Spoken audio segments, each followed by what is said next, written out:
Peace, everyone. It's BlackHighPriestess. Um, so it's within the witching hour, and I've gotten some insights, and I just got some very powerful insights right before I did this upload, because I usually do like a quick cleansing before I go live. And so this is going to be words of wisdom for Black witches.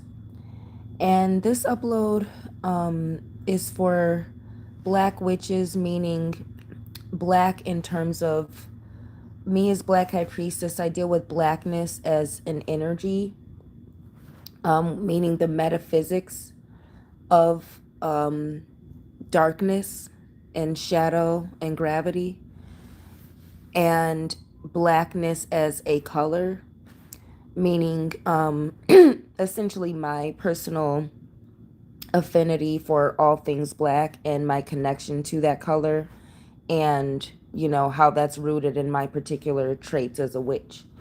And I guess you could also even call it a fascination with blackness, um but also, and very immensely, blackness as a race, and how the African diaspora is referred to as black, and what that means for those of us descending from the slave trade, and what it means globally in terms of spiritual warfare, and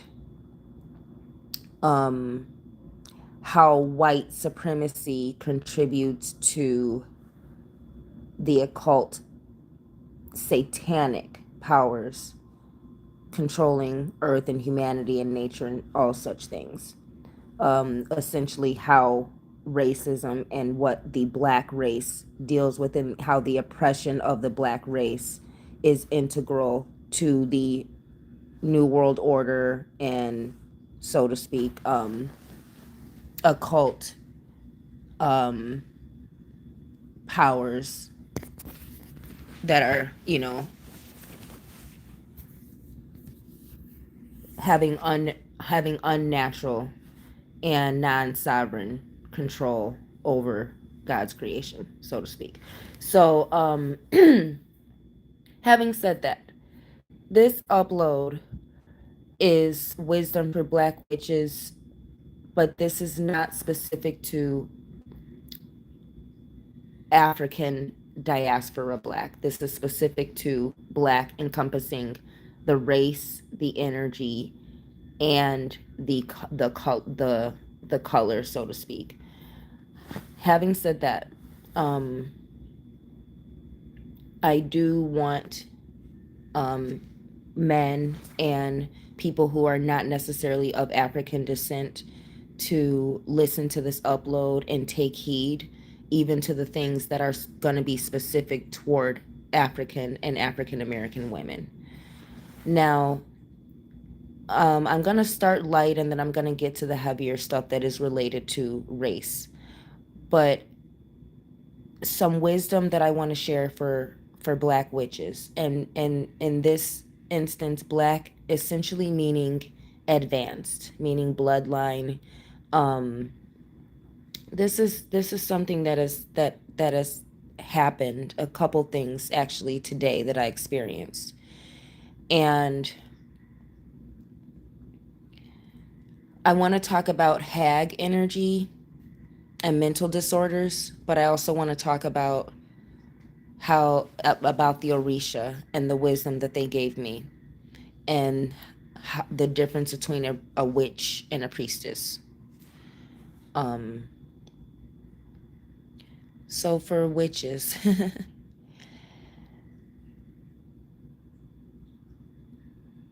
be mindful of hags following you around. And if you don't know what a hag is, a hag is a older woman, usually post-menopause, or barren,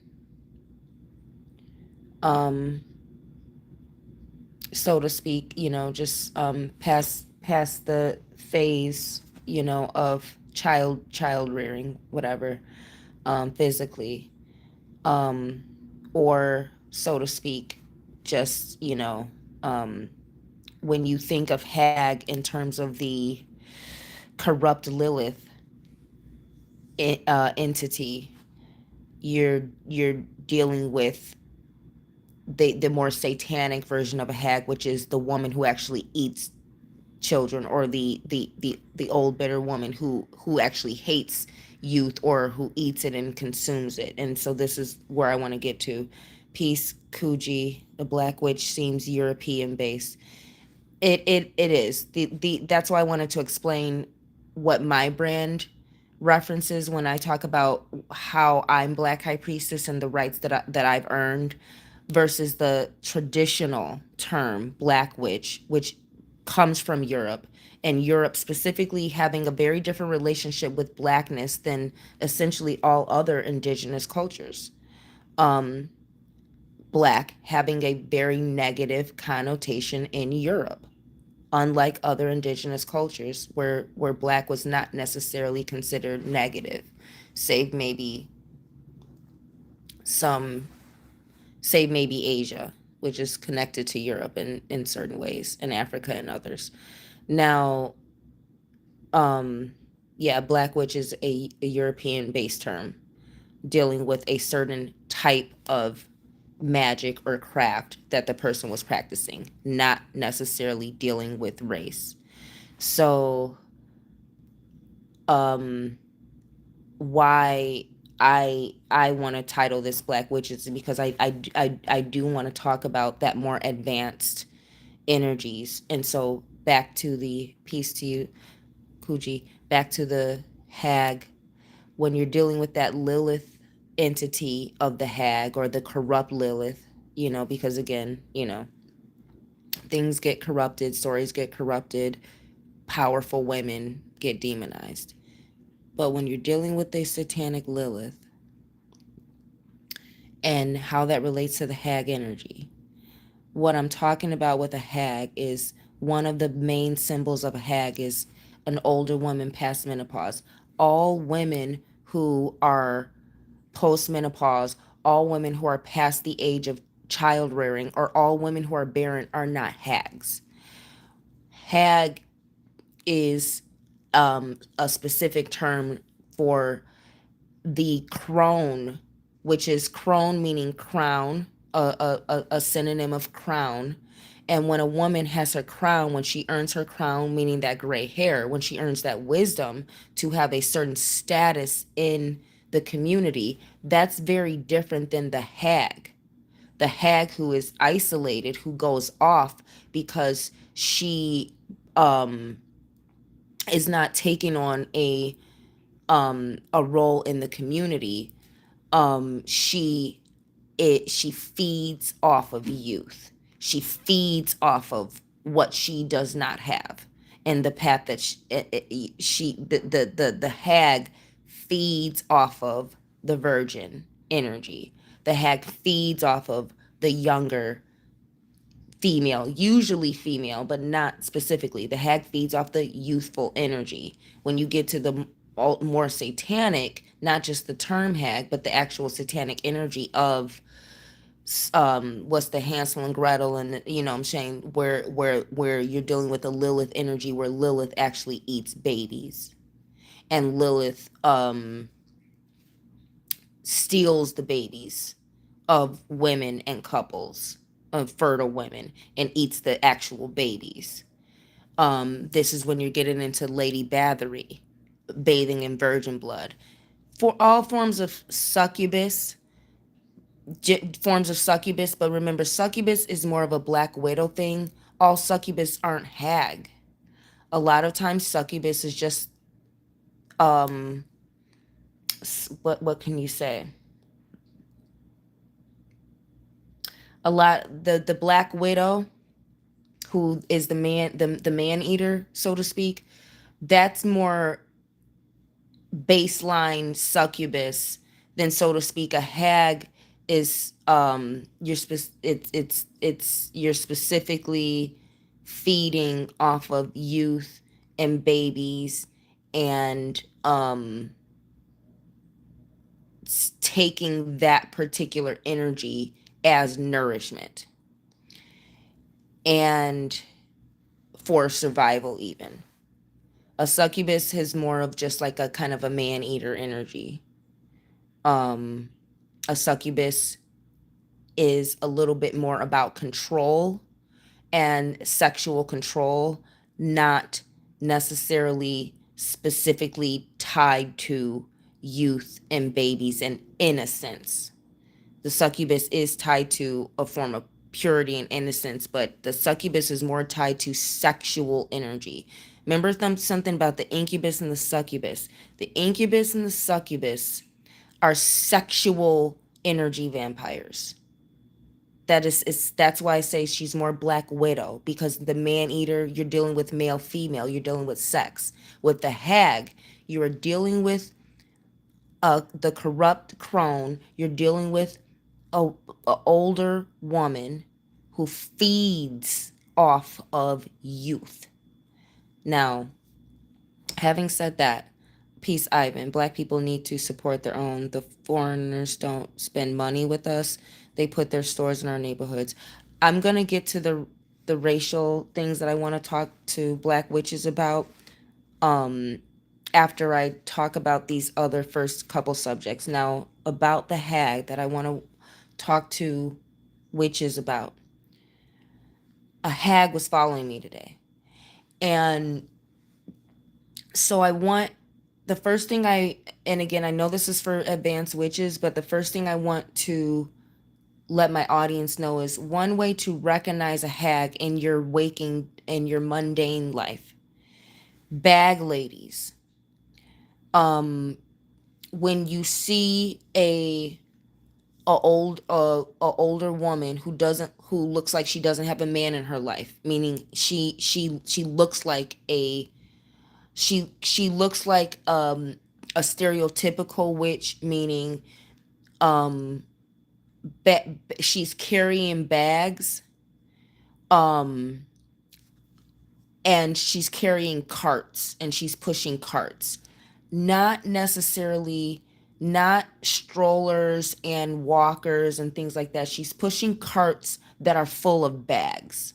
So this is essentially a woman who looks like one level above homeless. She's walking around with a, you know, pushing a cart, pushing a buggy, pushing, I'm saying, when I say one level above homeless, it means like obviously she had to buy the cart or had to buy whatever, I'm saying, but she just she looks like maybe she actually had to buy some of the things that she owns, but she's full of bags. She has a lot bags and baggage. Baggage is the number one way to spot a crone. Um, an older woman who is not beautiful, who looks like she doesn't have a man in her life, and we can get into these things, but you can genuinely look at a woman and know whether or not she deals with men or has a man or husband or doesn't. One way you can tell that a woman may not have a man in her life or may not have a man loving her is a frown.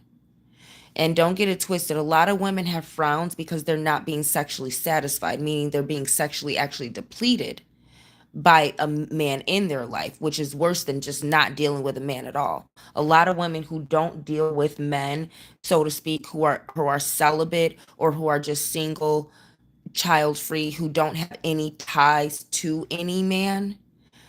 Even though she does like men, she's heterosexual, she has a healthy sexual appetite. She just is not tied to any man at the time of her life. Those are some of the most beautiful women you'll ever see. The other someone beautiful woman you'll see is a woman who is happily married or who is in a healthy sexual relationship. These women are emitting and radiating a very sunflowery, high vibrational aura because they're being watered properly by a man in his masculine energy, allowing her to be in her feminine energy. Um, so when it comes to a woman who may not, who like I said, does not have a man in her life, or doesn't deal with men, so to speak. These women um tend to have masculine characteristics. And it's just plain and simple like that. They have more masculine characteristics than feminine ones. And anytime you see a woman who has a healthy connection to men, or the man who is her partner, she's going to have a high level of femininity, and that's just plain and simple. When you see masculine women who are married, and masculine women who are in relationships, and masculine women who are mothers, she's dealing with a weak man. She has a feminine man. It's that simple. So when how to spot a hag, when I'm talking about she's a bag lady and looks like a woman who does not have a man in her life, or does not deal with men, meaning she shamelessly has masculine or non-feminine characteristics, meaning she's putting zero effort into beauty, and but still has the assertiveness, so to speak, and the confidence, um you know, but she's just not putting any effort into beauty. A lot of times, if a woman's not putting effort into beauty, there's going to be a low self-esteem, there's going to be a depression to it, there's going to be a meekness to it, there may be something going on, she may be being abused. But when a woman is not putting any effort into beauty, I'm not saying that she dresses like a man, like a transvestite or anything like that, or like a bull dagger, or a butch woman, or a dyke. She's putting no effort into beauty. She may have something on, she probably has a bigger stomach, and smaller legs. She's not shapely. She doesn't have it. She has no effort to have an hourglass shape. She's got a big stomach that hangs over. She has disproportionate physical features. um her hair is just like, maybe like in a ponytail or something, or just pulled back or whatever, just out the way. She has no desire, she's just putting no effort into her beauty. um Guten Tag, Hex. Guten Tag, Chili's D's. Another way to spot, like I said, with the hag, with the dress and appearance, that's usually going to be mismatched colors. I'm not talking about colorful. I'm talking about she's not going to have a coordinated outfit on. She may have like maroon leggings on with like a gray t-shirt type shit. You know what I'm saying? Just like no coordination. You know what I'm saying? So a hag, she's gonna look like she lives in a fucking cave or something. And again, I'm saying like one step above homelessness, because she's gonna look like she actually has to go out and make purchases, with money, or like she may be getting like a check somewhere or something. But she's gonna look like someone who doesn't work, who doesn't put any effort into their personal appearance, meaning she does not have to present herself in public because she doesn't work. So she's gonna look like a woman who lives alone. She's gonna have a bunch of bags, she's gonna have a bunch of baggage. And what does baggage symbolize? Why is baggage so connected to loneliness? Because the baggage is your company. And a way to spot a hag is she's a woman who looks like she doesn't have a man in her life. And what that means is she's going to look like she does not have youth in her life also. So when you don't have a man in your life, you don't put any effort into being feminine, or presenting yourself feminine and pleasant. When you don't have youth in your life, there's a certain look that people have when they're not around youth, and that includes a lot of people talk about old cat ladies. This isn't old cat lady energy. Anyone who has cats or animals or pets, that's a form of having youth, because it's a form of having innocence around you. So a hag has to feed off of that youth and innocence that she doesn't have and that she's not generating. And it's more about youth and innocence than it is about femininity. That's why even though the hag gets may be considered, oh, you're going after like virgin blood or virgin specifically or things like that, that's more succubus, because virgin deals with sex. Being a woman deals with sex. But the hag goes after innocence, youth specifically. That's what about the hag. Peace graph. So these are certain ways to detect a hag, and how a person looks like they don't have youth around them. That's just a form of loneliness. Because even having a plant is a form of having something innocent around you. The hag looks like she lives alone, looks like she's always alone. And when a person's always alone, they don't care about their appearance. When a person lives in darkness, they don't you it's like when a person lives in darkness, that's when you see people wearing mismatched socks, mismatched shoes, like I said, mismatched colors, because they have no sense of how to even present themselves in public. Now the hag, it may not she may not smell bad like a homeless person, but she's not going to smell fresh. Because when people live in loneliness, which is an entity, it's an energy. When people live with loneliness, instead of with pets or with children or with the husband or with others, or I'm saying, with a higher purpose. And that's when you see older people who are retired, yet they still are volunteering every day. They're working every day. They're helping other people every day of their life, because while they're retired from working for money, they are still working for a living. They're still active. They have a higher purpose for their life. The hag, and there's men like this too, but we're talking about the hag, which is specifically female. Yeah. So the hag lives in her loneliness, lives in her cave. Her company is her loneliness. And that's getting into the demonic entities of that corrupt Lilith, when you're going after eating the children and preying on innocent and stuff. So I hope that explains how to detect a hag. But remember this.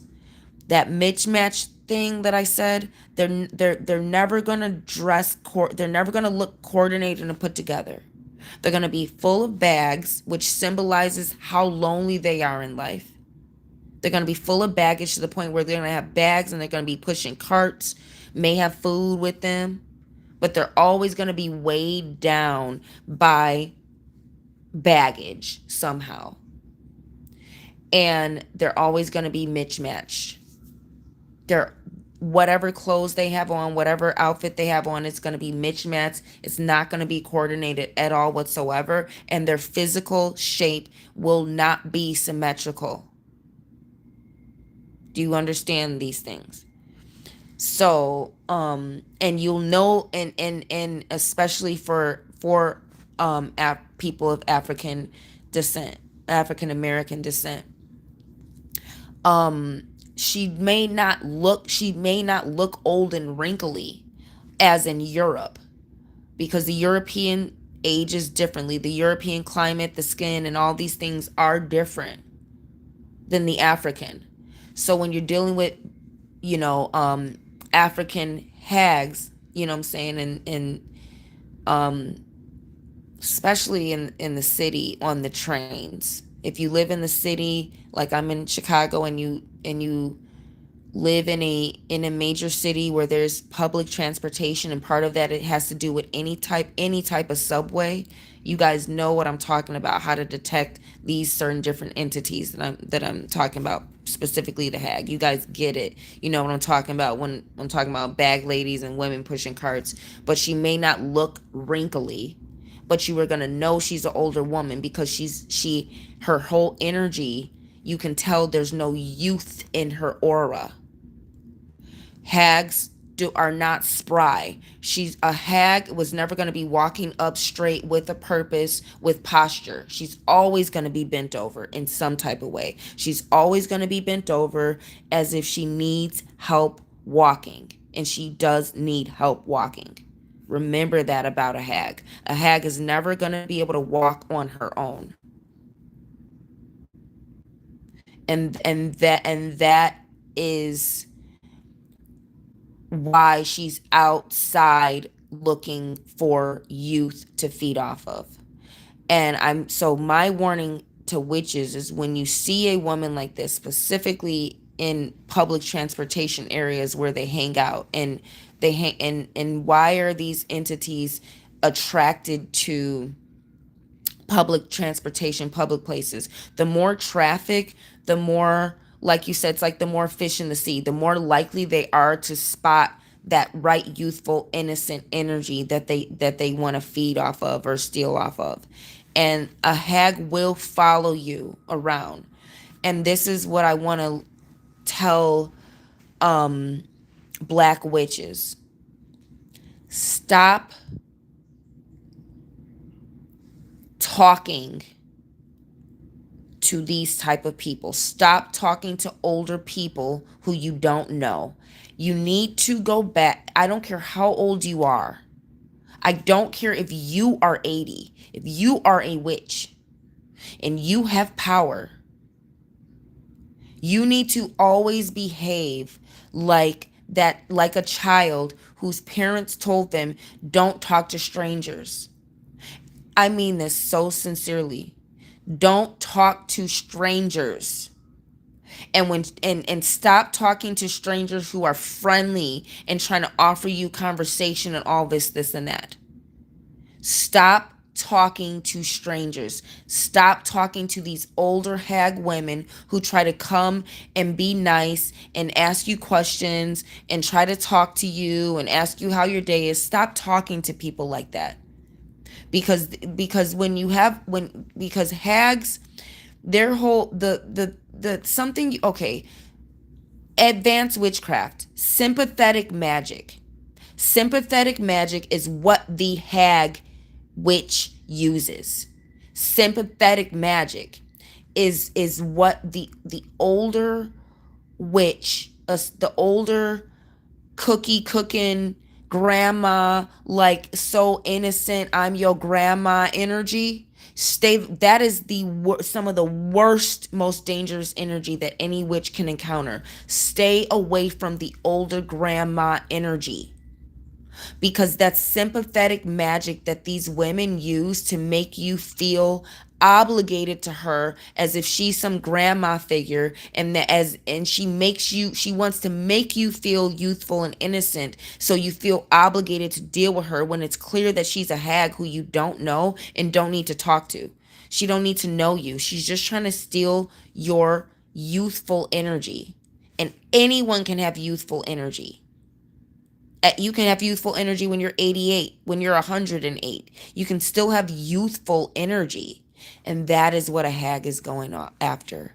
And that is why they want to talk to you and make you as if you're young and are obligated to talk to them because they are older than you and because they're being nice. And that is sympathetic magic, and it is what hags use.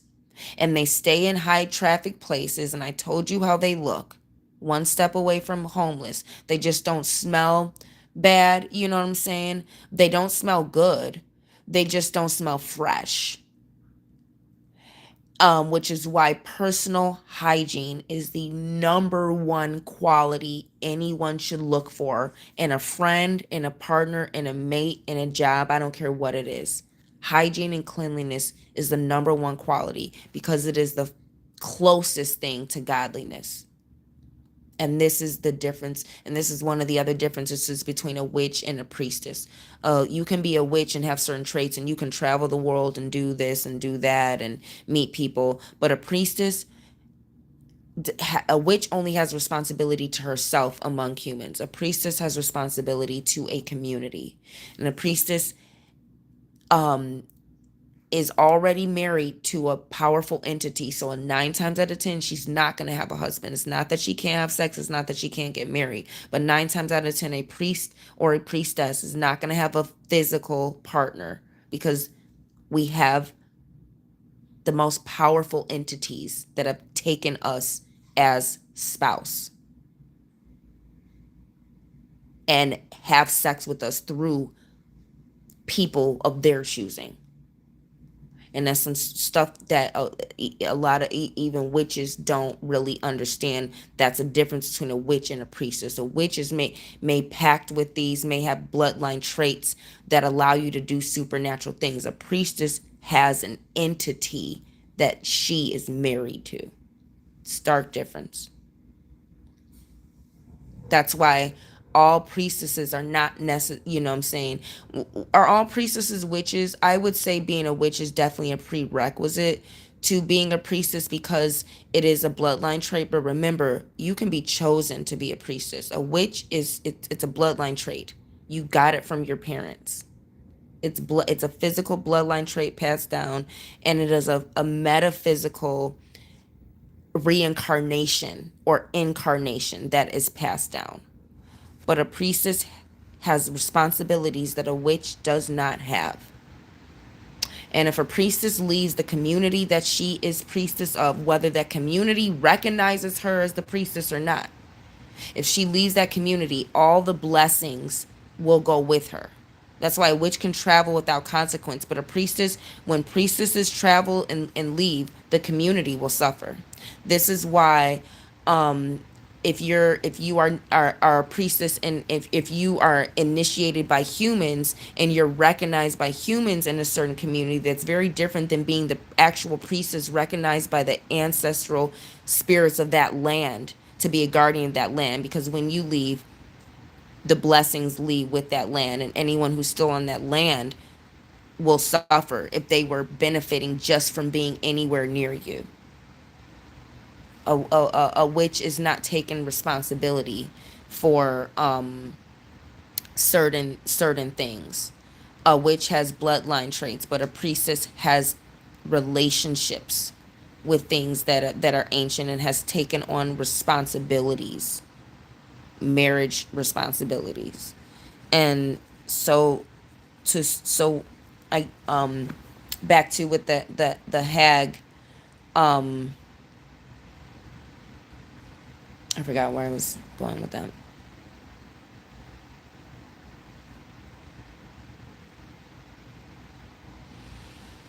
Back to the thing with the hag.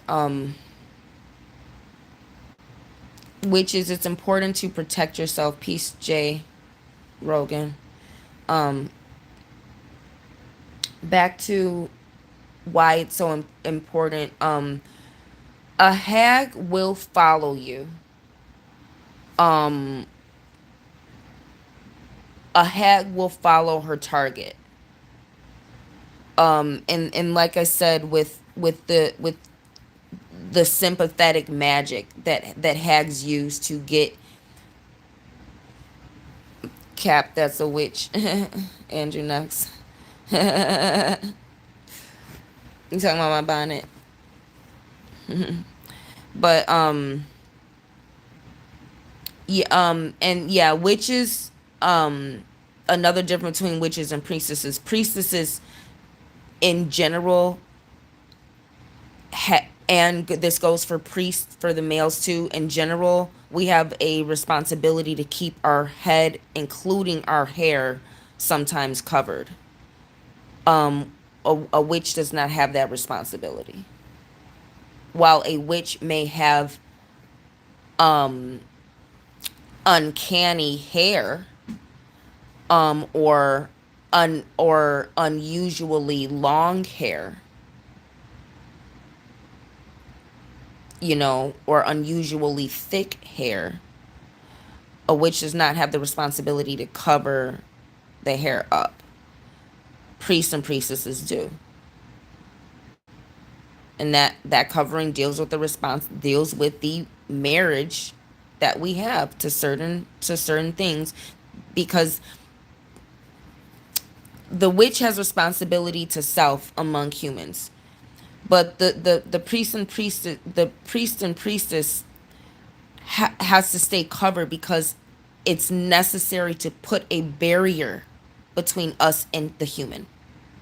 The witch can deal with humans to your own demise, but with, you know what I'm saying, without consequence, so to speak. Okay, so Greek Equus says, how do hags feed on the youth? Back to the subject. So the they they they will be in high traffic places because they're more likely to find someone who has a youthful spirit.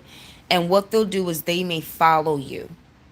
They're gonna follow you around once they're your target. So you may notice, and this is why, like I said, a hag does not necessarily have to look like an old wrinkly woman. An hag can look younger, but when you see the bag lady stuff and you see the Mitch stuff and you see some of the things that I'm talking about, you know what I'm saying, remember, you know, some of the things symbolic. And what they'll do is they will follow you around.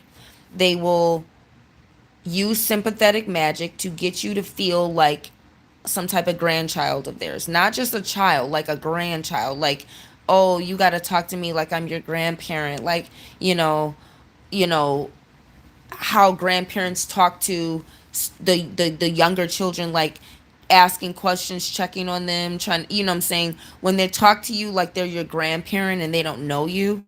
That's that hag energy where you don't owe anyone conversation. You don't have to talk to strangers. You don't have to tell them any information about you. um and like I said, they're persistent. If you ignore them, they will keep talking to you, keep asking you questions, keep bothering you until you acknowledge them. The very acknowledgement of them is them feeding off your energy, because once they've gotten you to give them attention, that's when the feeding starts. When you recognize that a hag is coming around, move, go to the other street, move out of the way, move to another car or train. And if it's that serious, you may need to like wait on another bus or another ride if you're doing public transportation or shared rides. And like I said, they stay in these areas. They stay in areas where they can harass people without consequence. They're not going to go on anyone's private property where they can get shot or dealt with. They're going to stay in public places where they can harass people under the guise of being like an older person who, you should feel bad for because I can barely walk. You know what I mean? And what you're going to notice is that they are capable of walking on their own, but they won't, like I said, they're not, it's not that they're necessarily handicapped. That the handicap is spiritual. So they're going to always have some type of cane or some type of cart or some type of walking assistance, or be bent over. And that is very symbolic of a hag. She will be bent over. She's going to be hunched over somehow. Why hunched over? Because she can't receive the light from heaven. She can't receive the light from heaven. She works for Satan, and she she passes children through the fire. And she has certain life and certain powers and certain this and that, but she, like I said, she has to pass youth through the fire. And another way that a hag will feed off of youth, through sympathetic magic, following you around. They feed on your aura? Um, they use your aura to determine whether or not they can feed off of you. Your aura is what lets them know whether you have youthful, innocent energy that is fresh, or not. But what they're doing is they're feeding off of the blessings that the innocent have from God. When you are youthful, meaning you are innocent, does not mean you're young, like you have not lived a certain amount of time. Youthful is an innocent energy that anyone can have at any age. And when you are youthful, the Most High protects babies and foals, which is essentially someone who's retarded, or now more commonly known as like autistic. That's like the modern term for, just being retarded.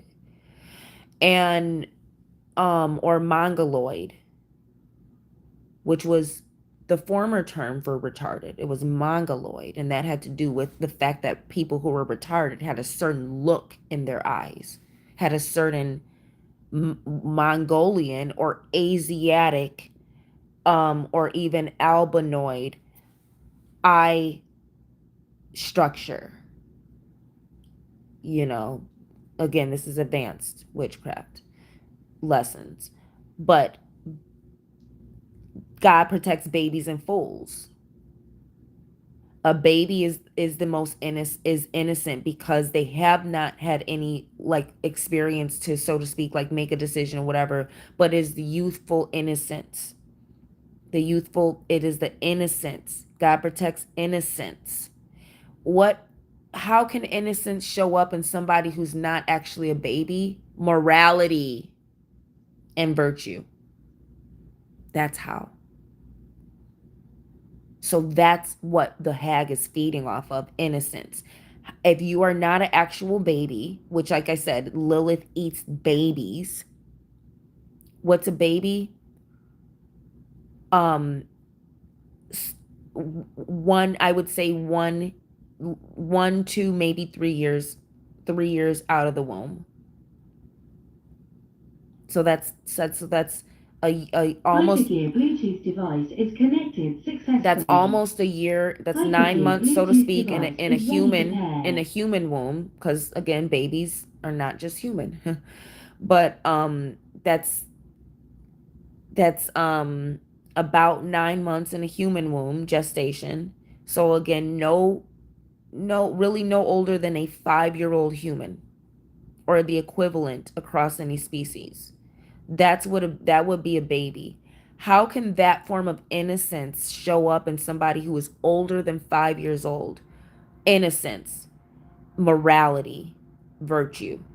Through maintaining the virtues, the heavenly virtues, just like there's 7 deadly sins, there are the 7 virtues, you know, opposite of those sins. Maintaining virtue, maintaining purity, chastity, innocence, kindness, goodness, mildness, self-control, um moderation, it's morality. And um when you have high empathy, like an innocent, like a baby feels your pain, a baby feels your emotions, especially that of their parents. Babies respond heavily to emotions in ways that a grown up, they got their own problems. But a baby is a ball of empathy, a ball of receiving information. So if you have extremely high empathy for others, meaning you can feel others' pain and their joy, you have innocence. And that is what the hag will feed off of also, and someone older. And so it is the blessing over you because of your innocence. So what did the hag, and this is what I want to get to when I initially wanted to do this and talk about the hag. And I was like, this hag was following me around. Yemaya came to me before I did the upload, and informed me that while I avoided the hag, when you, like I said, the difference between the witch and the priestess. The witch has responsibility for self-preservation. The priestess has responsibility to do what's best for the community that he or she's been appointed to. When Yemaya, you know, um, and so to speak, the Iyami, Yemaya came and let me know the hag was following my angelic covering. And so when you're dealing with witch and witchcraft energy, that hag may impose on you and try and use sympathetic magic and follow you around and try to get conversation from you and things like that. But what that can also look like is someone who is cursed, um or just simply not blessed, um trying to stay under or trying to be covered by the angelic blessing that is over all innocent people. Is it a halo? Yeah, but it can be an actual angel or an ancestor. And so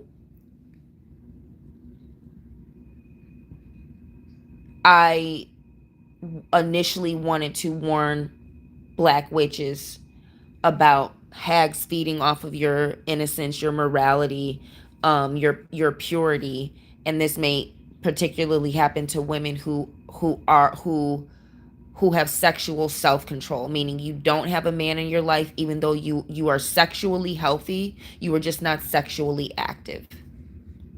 That you are going to be the number one target for a hag, and for an incubus, um who is essentially feeding a succubus. But I initially just wanted to warn witches about the hag and about them following you and how to avoid them, how to spot them, how to avoid them, and how, like, again, just to not talk to strangers, and not talk to these older grandma energy women who are just trying to steal your energy through conversation when there's no need for them to talk to you or or strike up a conversation with you. Now, if you're in the South and you guys know the difference between Southern hospitality and the witchcraft I'm talking about, y'all not slow. So we all know the difference between courtesy, hospitality toward people who are in your same vicinity versus a stranger talking to you like they fucking know you when they don't. Like versus an older woman talking to you like you're her grandchild, like you owe her a conversation.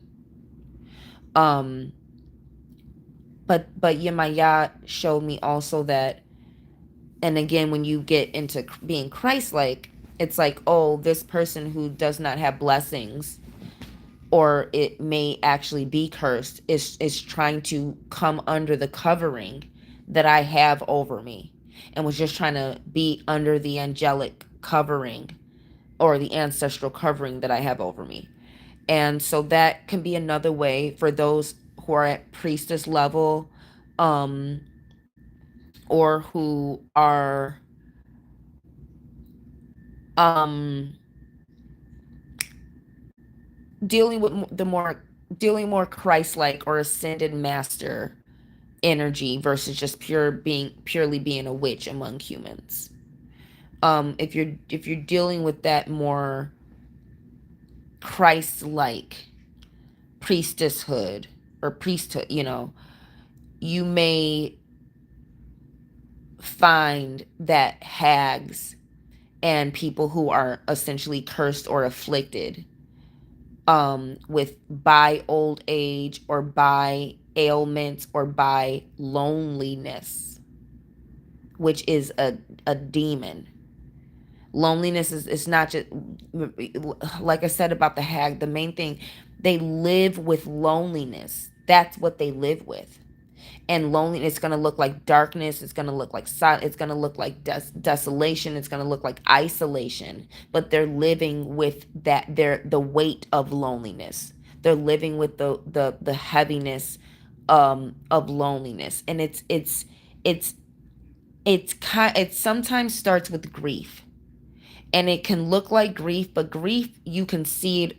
The hag does not necessarily look like in grief. They look like somebody who is possessed by loneliness, who is okay with loneliness, but who feeds off of forcing other people to feel bad for them.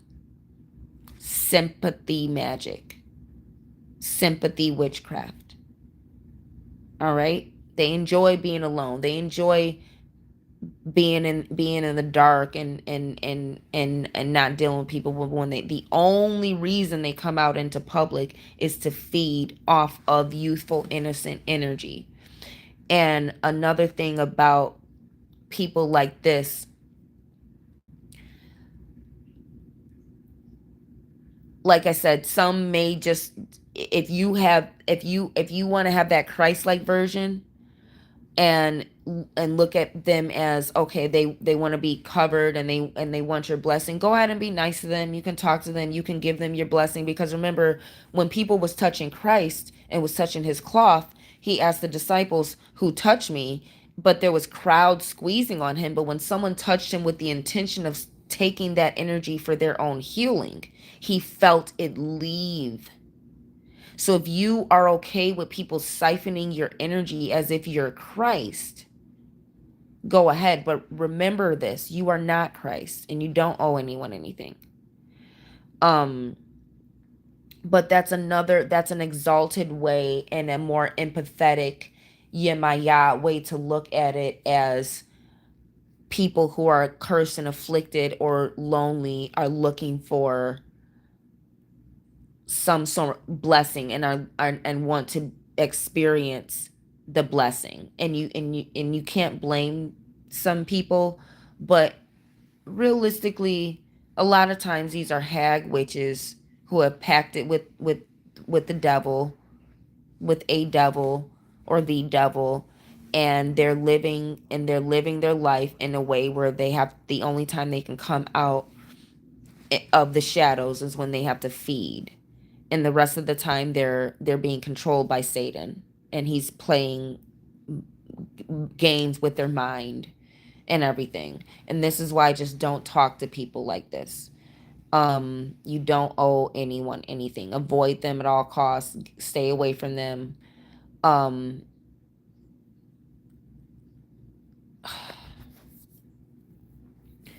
so moving along, another thing happened today in the locker room at the gym. And there was a black woman, very, dark skin, looked like a typical black woman, dark skin. She wasn't obese, but she was thick, and a little slightly overweight, but just more so just like thick, like a typical black woman, bigger. And as I came into the locker room, I heard her, what I'm saying, um just kind of talking loud, having like a tantrum. And she was essentially talking about black men. And she got on the subject of, black men who deal with white women and this, and that. But she was really, really kind of talking about just kind of very loudly talking. Like, she wasn't like screaming to the top of her lungs, or but she was talking loudly like a schizophrenic who believes that they're talking to somebody who may not actually be there. Okay. And so she was talking like that and everything. And so initially I wanted to warn black witches about black women, African American women, and the mental disorders and the demons that some black women take on from dealing with black men who either hate themselves, or are in interracial relationships, and they may try and steal a black woman's energy. And I've talked about this in several uploads. And so initially I wanted to kind of warn and remind black witches about dealing with black men who are incubus and who are there to take your energy, so you don't end up looking like mental disorder, schizophrenic, like some black women who have just kind of lost it. But again, and Oya, but even before Yemaya, before I did the upload, Oya was the first one to, right before I did the upload, show me a different perspective, the priestess perspective. And while this, while this, while this black woman, while this angry black woman was loudly and vocally complaining, loud enough for the whole locker room to hear, and very aggressively. But again, talking as if she was talking to somebody, even though no one was there. She was not on the phone. So she was talking, you know, and Oya made me look at the situation and from a priestess perspective, because from a witch perspective, you like I said, you got a lot of women who take on these demons because you're dealing with too many men, you're dealing with the wrong men, and you're taking on the demons of these black men who hate themselves, who hate black women. And you sleep with a black man who hates black women. You interact with these men, you deal with them, you help them, whatever. They'll pass on that demon that hates black women. And so now you're at war. You know what I'm saying? It's like you're at war with yourself, it can look schizophrenic. But Oya told me to look at the situation, and one thing I recognize is when the sister was around me, she was never acting crazy around me. She was acting like crazy and talking shit about black men and talking against black men and white women and this and that and the lot. But when I was in the sauna, when she came in the sauna, she was perfectly quiet. I wouldn't say she was perfectly calm, but she minded her business. It was just me and her. She didn't say a thing. She didn't make a peep. She just laid there in the sauna, fully clothed, by the way, which is this is how I knew she had a spirit over her, because she was fully clothed, like with leggings and stuff, skin tight stuff on in the sauna. So this is how, and this is what Oya made me look at before I did the upload, where I was going to warn you guys about the how black women can become schizophrenic from dealing with black men. Oya made me stop and look at how this woman behaved, and this is the actual message for black witches and people who are not of African descent, who may, Oya, Yemaya, these are Orisha. But for those of you who have ancestors that are similar to Oya and Yemaya and have similar roles in ancestral femininity in your guys' heritage as well, recognize how your ancestors may be showing up. Because I had to stop and realize Oya can show up looking like a schizophrenic black woman who is holding black men accountable publicly, because that's the one thing that no other ancestor really, really, really does, except for Oya and Erjuli Danto, is hold black men publicly accountable for their hatred of black women and their need to degrade other races of women as well. By degrading black women and going to other races of women, you're degrading all women. And Oya is the only one who really holds black men accountable for his need and his desire and his inherent desire to degrade women. And no one else, even black women themselves, black women, you guys don't hold black men accountable for how much he hates the woman, for how much he hates a powerful woman, and how much he hates the black woman, because we are powerful. We are the most powerful. And everyone will acknowledge it except for the black man a lot of times. Unless he's revolutionary. But most of these revolutionary, they're not acknowledging it by marrying one black woman and raising a family that God would approve of. That's the only way you elevate a black woman. Talking, all that talk means nothing. And so it rubs the lotion on the skin, or else it gets the hose again. Mental disorder. I would essentially, I wanted to talk about mental disorders in the black community, but Oya made me realize, look at the spiritual entity over this woman, how Oya was all over this woman. Because when the moment she came around me, another black witch, she behaved perfectly normally. In fact, with maturity.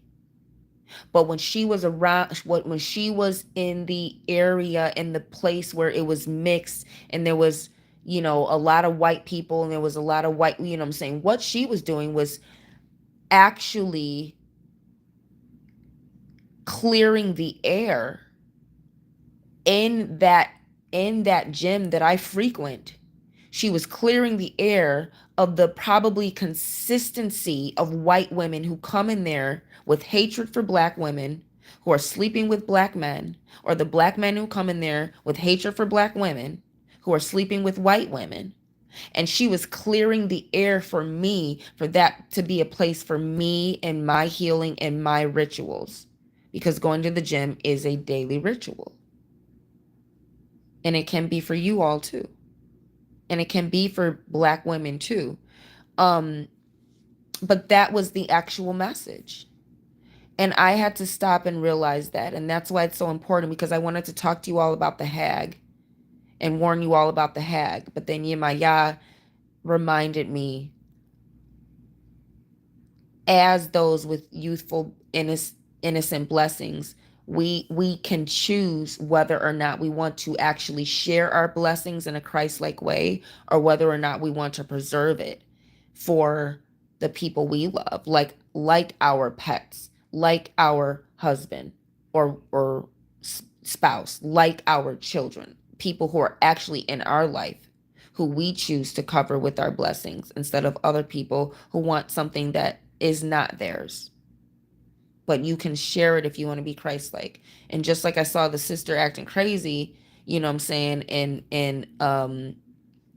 at a signature health club, I had to realize that was Oya clearing the air and announcing her presence, and announcing that respect for black women will be here. And I'm gonna shout it to the high heavens for everyone to hear. You know what I'm saying? But when I get around my sister, I'm gonna act normal. And that was symbolic to me, to let me know this was for you. This was to clear the air for you, because she was essentially saying what everyone was thinking. And not just black women. So many of you white people, in fact, white people, you all are the number one people who are silent about your disgust for these black men who date white women. And if you are one watching this, or if you're a white witch, or a Caucasian, so to speak, witch, and you're with a black man watching this, if it don't apply, let it fly. But at the end of the day, it's disgusting, and it's despicable. And and Oya will clear the air for the black woman to have retribution, and to have justice.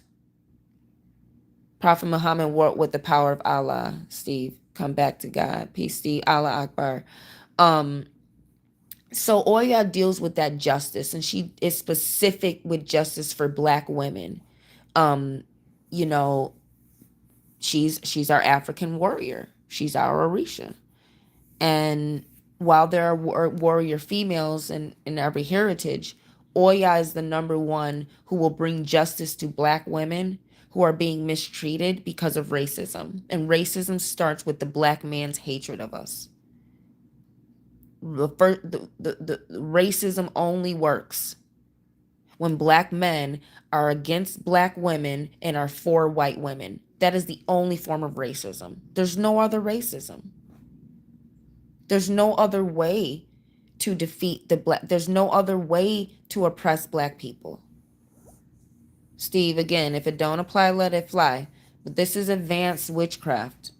And this is, like I said, Oya came to remind me that while that black woman may have looked like a crazy schizophrenic on the outside, when you have spiritual eyes and understand priestesshood and understand your ancestors, she was chosen by Oya, and honestly, she might not have even been aware.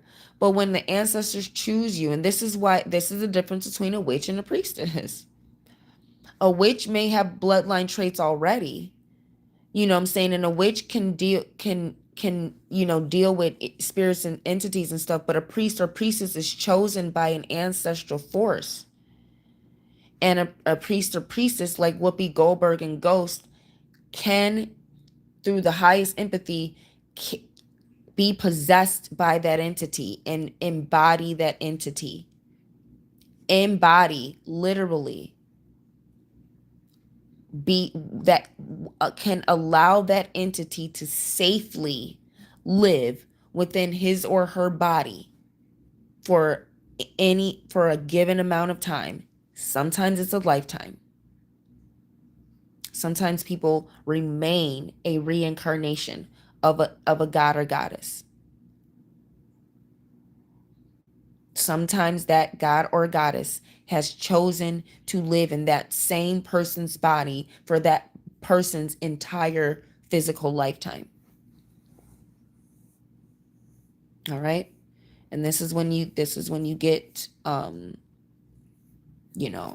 supernatural things and supernatural people and stuff like that. I think Vlad the Impaler was probably a great example, because that movie Dracula was so great to demonstrate how reincarnation actually works through telling the story of Vlad the Impaler, but showing that he was an actual reincarnation of Dracula. So, and that is how you get serial killers and such. However, the point is that, peace, Steve. Bye. The point is that Oya may show up and again, if you are not African American, your warrior female ancestors or your warrior ancestors may show up in a person who looks and seems crazy or out of place, but they may show up like that, and they may behave different toward you than they are toward everyone else. And that is a sign that that's an ancestor clearing the air and clearing away enemies that you did not even recognize you had yet. And I want to say this was important because when I went to the gym the day before, there was a white female there, energetically, I don't want to say challenging, but she was very put off by my presence. And she was an influencer. The whole time she was there, she was recording herself and taking videos and footage of herself working out. So she was there to be an influencer. She wasn't there to work out. And this is an increasingly popular problem that gyms and gym membership holders and people are having with gyms, is that specifically female influencers are going there to be hypersexual, and it is ruining everyone's experience who is there to sculpt their body and make the most of their health and wellness. And these women also cause problems when they are asked to leave to protect the community. And I encountered one, and every time I would walk by, and in the gym space that was for working out, she would flip her camera so I wasn't seen because she was obviously posting. And the only reason I'm mentioning that is because when I saw the lady today, I was reminded too that I was already experiencing that white female hatred, or that, so to speak, the racism energy of when there are spaces where white women and black men who hook up and unite based on their hatred of black women. There are spaces and cults and energies and places like that. And there will be a subconscious, thing of, and a gym, I'm saying, honestly, a gym is a place where, unless somewhere is predominantly black or predominantly white, you're going to see half and half, just about. You're not going to see, it's not necessarily always more white people. There are plenty of black people, black, brown people who go to the gym. And this is why it's important, ladies, to don't entertain black men who want to start conversations with you by talking about how different you are from other black women because you get your hair wet or because you work out or because you speak properly. Whatever stereotype he has for black women, he wants to say, "Oh, but you're so different," and that make, you know what I'm saying? Don't let black men start conversations with you by degrading black women who have nothing to do with you. Because worldwide, black women are different and unique, and black men, the first thing he want to talk about with you is your blackness. He's racist. And for African American witches, don't let anyone start conversations with you about your race. They are racist. And another way people want to start conversation with about race without actually seeming racist is they'll start to talk about money and finances. That then they'll start then because they know that that's going to lead to how racism affects black people, which is financially. It affects us financially. Does it affect us spiritually? Not really. Black people are superstitious as fuck and all of, you know what I'm saying? Does it affect us physically? Not when you look at the African and the African American and you see that obesity is just clearly, we think it's normal. You get what I'm saying? And there's plenty of Africans who are in shape too. So does it really affect us physically? No. We still have a diverse range of body shapes. It affects us financially.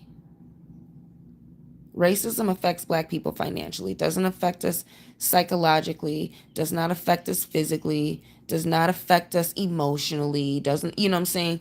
The only way it can is if you are a black person surrounded by white people. But when you're a black person around other oppressed black people, you're the only way you're being affected is financially, you know what I'm saying? In a lot of ways. So, you know, all I'm saying is back to my point. Your warrior ancestors may show up and clear the air for you to symbolize that you're in a place where you belong. And your warrior ancestors may show up looking like someone who is schizophrenic or has mental disorders, but what they're doing is they're doing what everyone else is afraid to do, and they're saying the things that everyone else is afraid to say. And they're saying it out loud for people to hear, and they're essentially saying it for you. And the actual message is for black women who are witches, who do have power. Black witches, stop letting the ancestors do all the work. Black women have sat around for decades, too afraid to hold black men accountable for his hatred of the black woman and for his need to elevate white women over black women, namely through marriage, which is a financial institution. And that's why black men marrying white women is such a sin spiritually and biblically if you read the book of Ezra. But it is because racism affects black people financially, and black men who have money never marry black women. They always give it right back to Satan. They always marry a white woman because most black men cannot be financially stable without the help or of a white woman. Most black men are not confident enough in their ability to have any form of power without knowing that a white woman who actually comes from power is there to manage it for him.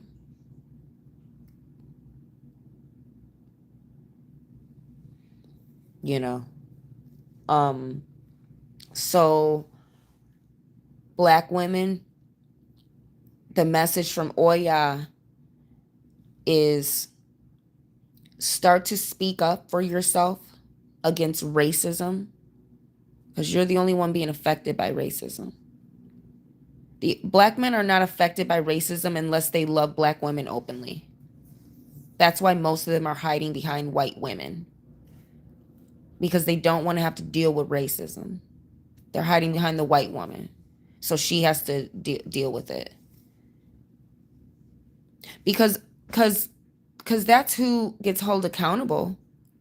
The white woman gets looked at as, she's competing with black women. The white woman gets looked at as she's taking the black woman's man. The white woman gets looked at as she's trying to be black and she's competing with, what I'm saying? The white woman gets the worst reputation for being with a black dude.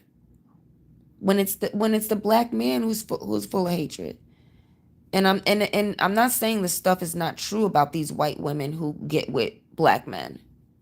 They have problems. They have issues. They are not okay with being white. And that black man who gets with white, he's not okay with being black. They want to be something they're not. Why don't you see an influx of white men marrying and going around with black women? Because white men, believe it or not, are okay with being white. They are okay with what God gave them. They're okay with the white woman that God gave them. They don't need another man's woman. And I'm sorry. And I don't care what things look like with social media and, history of colonization, this and this and that. White men do not go around marrying other races of women the way the black man gets money and he gets anything but a woman of his own race. Most white men do not go around marrying women of other races. Modern times, maybe, but but generally, and frankly, most white men don't marry women outside of their age range either. Most white men just genuinely have respect for themselves. They have respect for how God created them, and they're genuinely okay with being white. It's not true for the white woman. The white woman is always marrying a black or brown or yellow or red man. The white woman is always going around trying to marry someone of another race. She's not okay with how God made her. Why don't you see a bunch of black women going after white men the way white women go into communities to get black men, go after, and honestly, they don't have to go far. Black men leave the black community in search of white women. Black men leave the black community. Why is the black community full of trash black men and 90% women? Because black men, the moment they get anything above minimum wage, they leave the black community and get what they want, the first white woman that will marry him. And that's where 85% of black men in America are. They're married to white women and they left the black community because they could afford to. Why aren't 90% of black women leaving the black community when 90% of black women can afford to? Why aren't 90% of you black women leaving the black community when you can actually afford to, without the help of a white man or a black man? Why aren't you guys leaving the community and going and marrying white guys, marrying the white guys who pay for you at the strip club and give you money at all these other places where you sexualize yourself and these white men throw money at you too? Why aren't you going marrying him? Because the black woman genuinely, we are okay with how God made us. We are okay with the men that God gave us. We're okay with how God made us. And that is the one thing white men and black women have in common. We're okay with being how God made us. But black men hate being black men and white women hate being white women. And they go and find each other to because they hate how God made them. And they hate, more so, they hate how God made someone else. The black man, his whole catalyst is white masculinity. He can't stand white men. That's why he needs to be with the white woman. Because he's driven by envy for white men.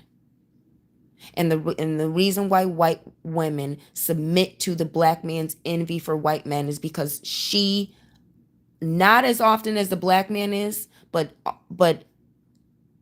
almost, but next up under him, meaning white women don't go for black men as much as black men go for them. And while that may, you you and I and it seems like, what I'm trying to say is that, if I, well, maybe it's the other way around, but maybe it's just the feminine masculine thing of being the receptor. But um white women are not leaving their white privilege to go be with poor black men. The poor black men are leaving the hood to go be with white women. The black men are doing the work and putting in all the effort to go get a white girl. White women are not, honestly, I can't really necessarily say that, because a lot of times you will see it with gentrification and you'll see it with a lot of things. But what I'm trying to say is, the black men, they go get jobs in nice areas. They get in places to make a little more money. And once they get around white people, because they're making more money, that's when the white girls go for them. The white girls are not going out of their way to be with the black man. They're actively making sure that black women don't get the black men that are around them. That's what I'm trying to say. White women are not going out of their way to be with black men. Black men are dying to be with white women. Black men are going and putting themselves in racist situations where they're getting poisoned, lynched, fired, hung, shot in cop cars because they can't keep their hands off of white women. Troy Davis, perfect example of a black dude who's dead now because he couldn't keep his hands off of a white woman. But the news didn't tell that story. They tried to make it like it was about something else. But the problem was, he was dealing with a racist white woman and they got his ass. That's why Troy Davis is dead. And that's why a lot of black men are dead, because you guys can't keep your hands off of the white woman who has army and real masculine men to fight her battles. And you black men, you can't keep your hands off of white women. White women are not going out of their way to become poor so they can get black dick. They're just making sure any of the black men that are around them do not hook up with the black women. See, that's what the white woman is driven by, her envy of the black woman. She's not driven by her love of black men. The black man, he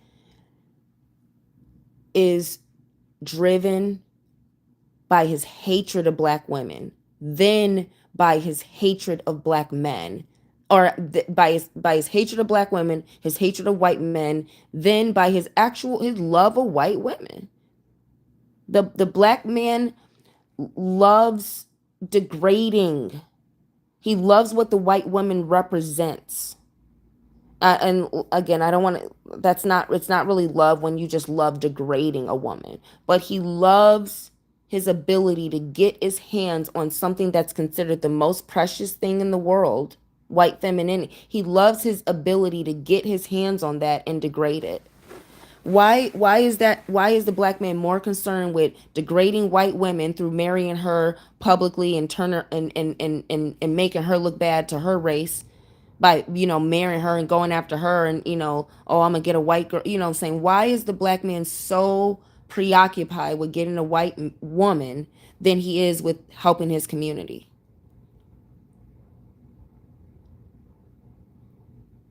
Because he's inferior. Because that is his nature. And I don't care, and I don't care what people want to say. That's his nature. The white man's nature is to protect his community, to protect his women, to protect his family from men who are inferior, like the ones in our race. The black man's nature is to go after the white woman. The black man's nature is to to find the weakest woman that he can degrade. That is his nature, y'all. And the white man's nature is to protect and provide for his community. That's why you're not going to get an influx of white men going after women of other races, because white men don't have that much to prove. And you're not going to get an influx of black women going after white men. Black men like you make it hard for black men like us. No, you're inferior, honey. I'm making it easier for you. I'm talking about issues and I'm elevating black women so they can actually be, be the women that you guys say you want so much and everything. But the problem is you're inferior. You are an inferior man. Men don't say stuff like that. No man says that a woman's making it hard for him. That's an inferior feminine man. I'm not making it hard for you. White men are. And you're too inferior to fight him. So you're going to come at me because it's easier for you to get on my live feed because you feel you have access to me. You don't. You're really dealing with Ogun right now. You don't know that though, because you're an inferior black man who hates black women. You do. You hate black women because, again, no one says shit like that. No masculine man has ever said that to any woman. And I'm sorry, and Eric Rants, you are a perfect example because men like you guys don't know what masculinity even looks or sounds like. You guys think you are representing men and you're not. You are a bitch, honey.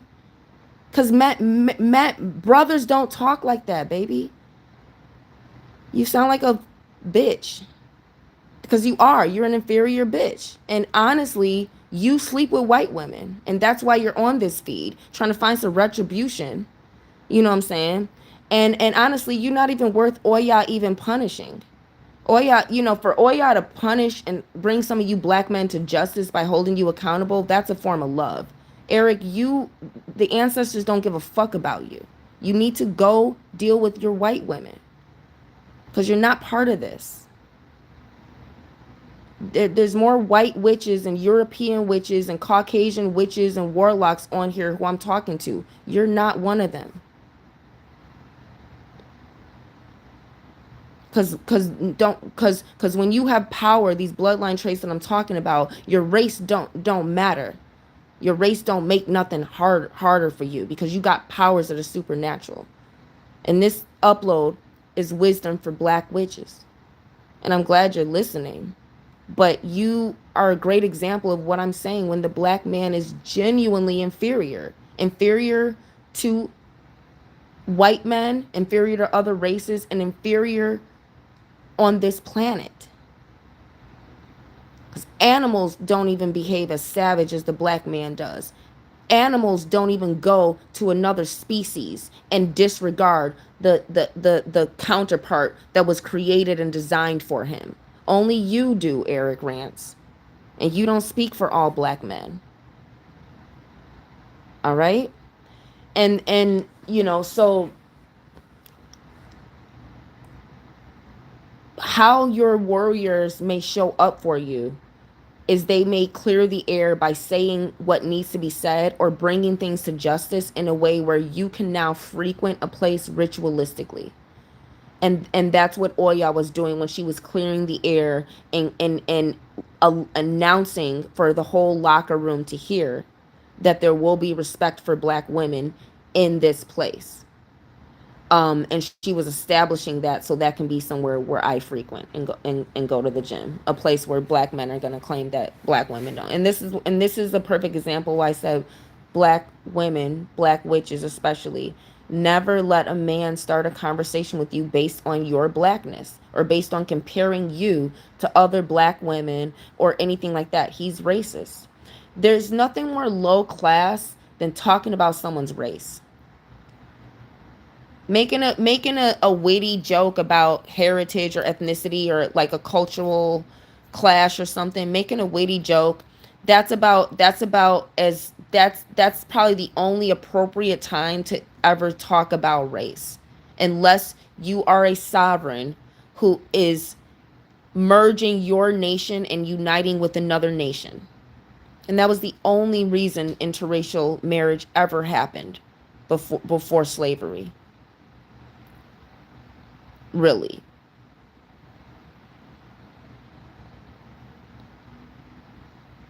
And to this day, you when you see black men with white women, you're looking at a castrated slave.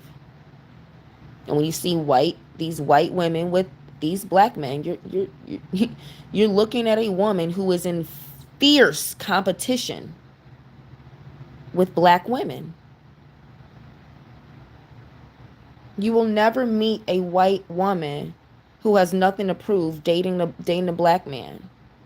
And a lot of black women, you got to understand something. No one respects you when you agree and approve of interracial dating and you act blind toward black men and white women, and how that is intended to degrade you and disenfranchise you and take away from you.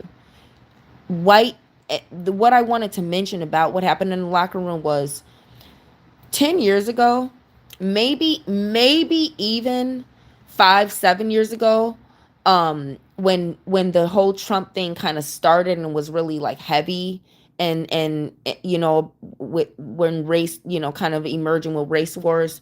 But definitely 10 years ago, definitely 15 years ago, 20 years ago, maybe even like 5 years ago, but I would say more so like 7.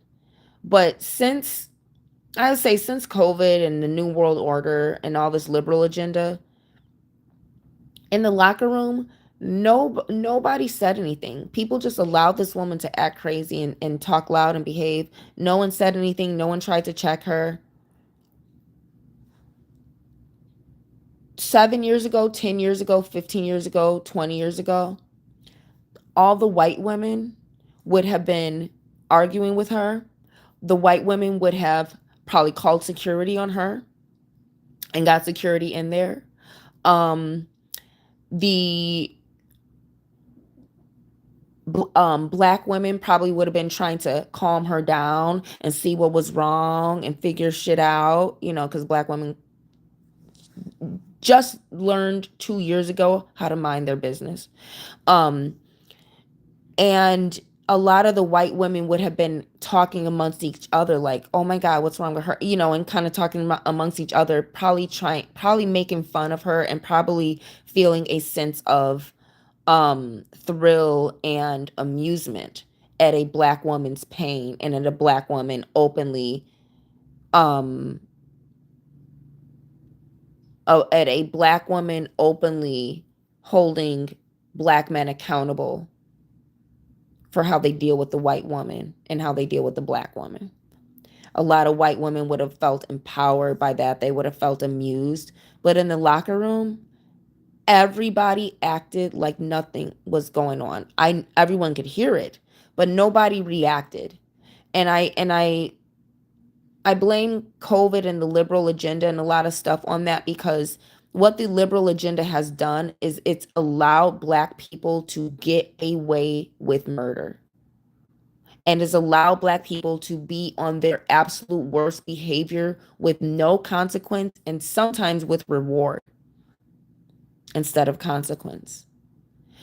And because of the liberal agenda, white women white people in a lot of instances are now too self-aware, or just too afraid to challenge black people, to be racist toward black people, to offend black people, to hurt black people. And we can thank the liberal agenda for that.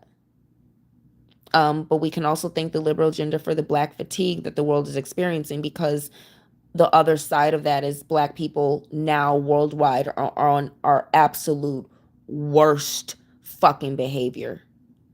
And because we now know we can get away with it. And black people who hate white people are in the airports, on the airlines, on the buses, in the restaurants, in the schools, at the clubs. Black people who hate white people are everywhere.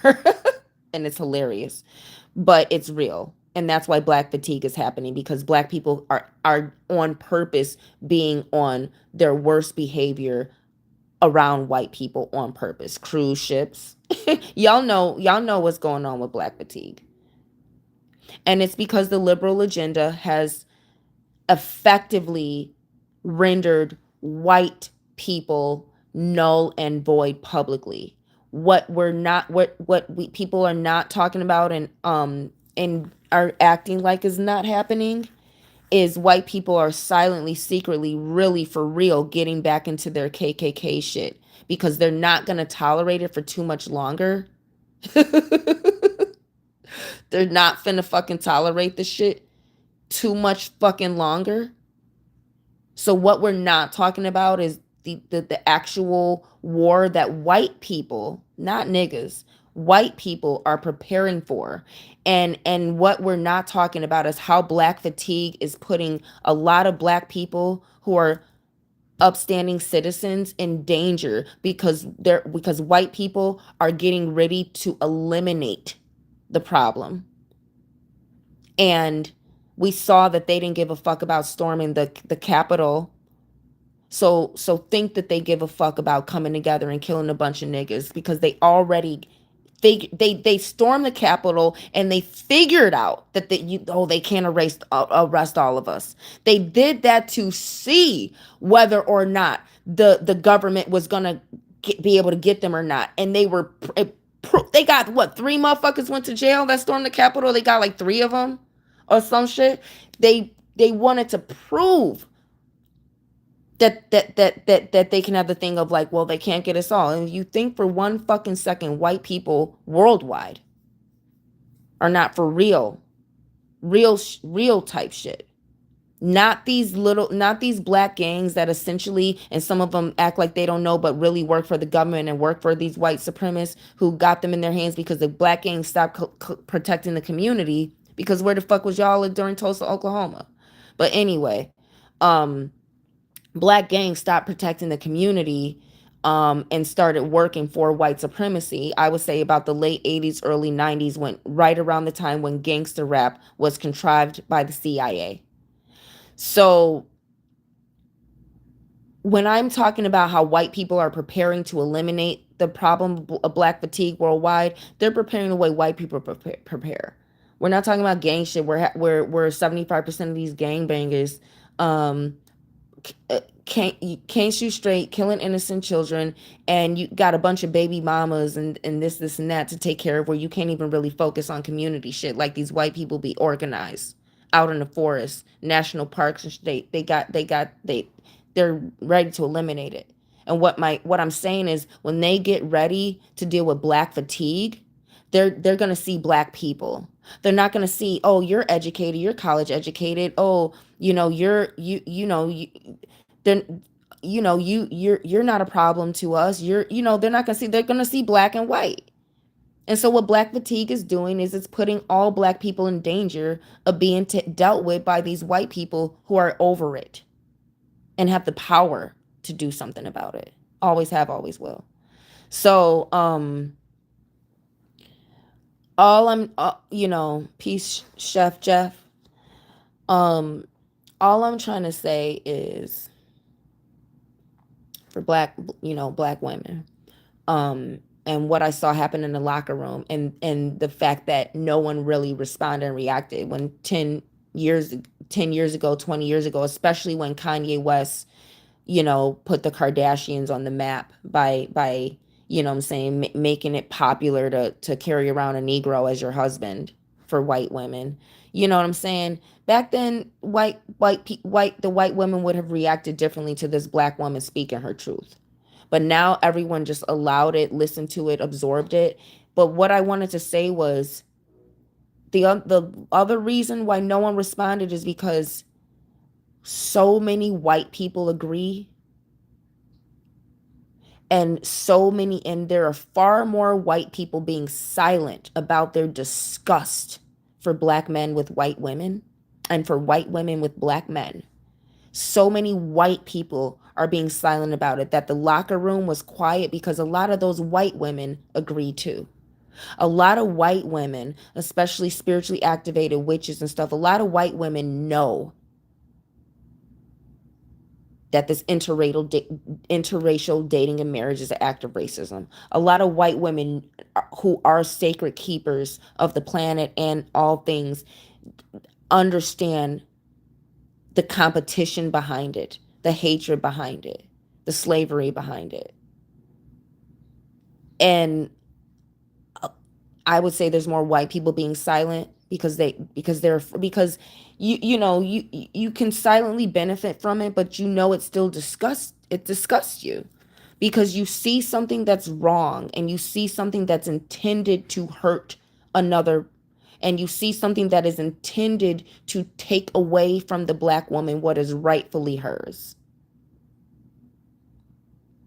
And a lot of white women who are witches know that and agree with it, and are also, a lot of you white women, you are black witches too, in that you experience that warrior female that operates through all of our heritage, that fights for women's rights. And a lot of white women are connected to the female experience more so to their white one, to where they know interracial dating is an act of war against the black woman and her power. And for black women, don't let Oya do all the work. Start voicing it. No one's going to respect you as a black woman if you go around agreeing with interracial dating when it is meant to disenfranchise you and you alone from what is rightfully God-given yours, which is the black man. All right? No one respects you. So black women, you're not obligated to be silent. You're not obligated to agree. And those of you who do and act like, oh, it doesn't, especially, you know what I'm saying, especially a black woman who ends up with a white man. You ended up with a white man because of racism. Just don't condone it. And I want to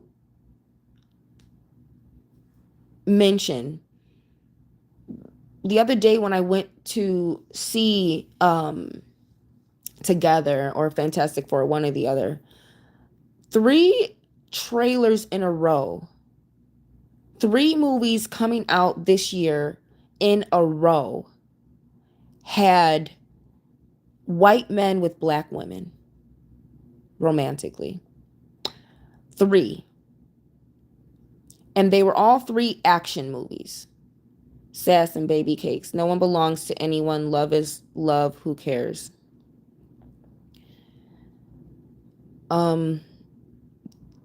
That's really, that's honestly, that's off topic right now.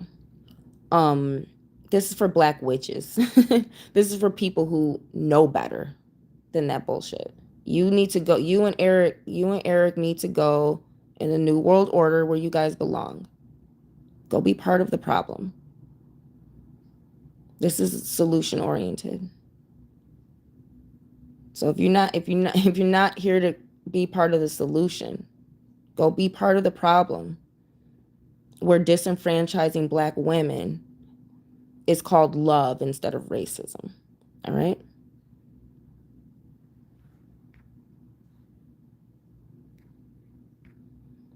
I'm gonna start reporting these dumbass comments.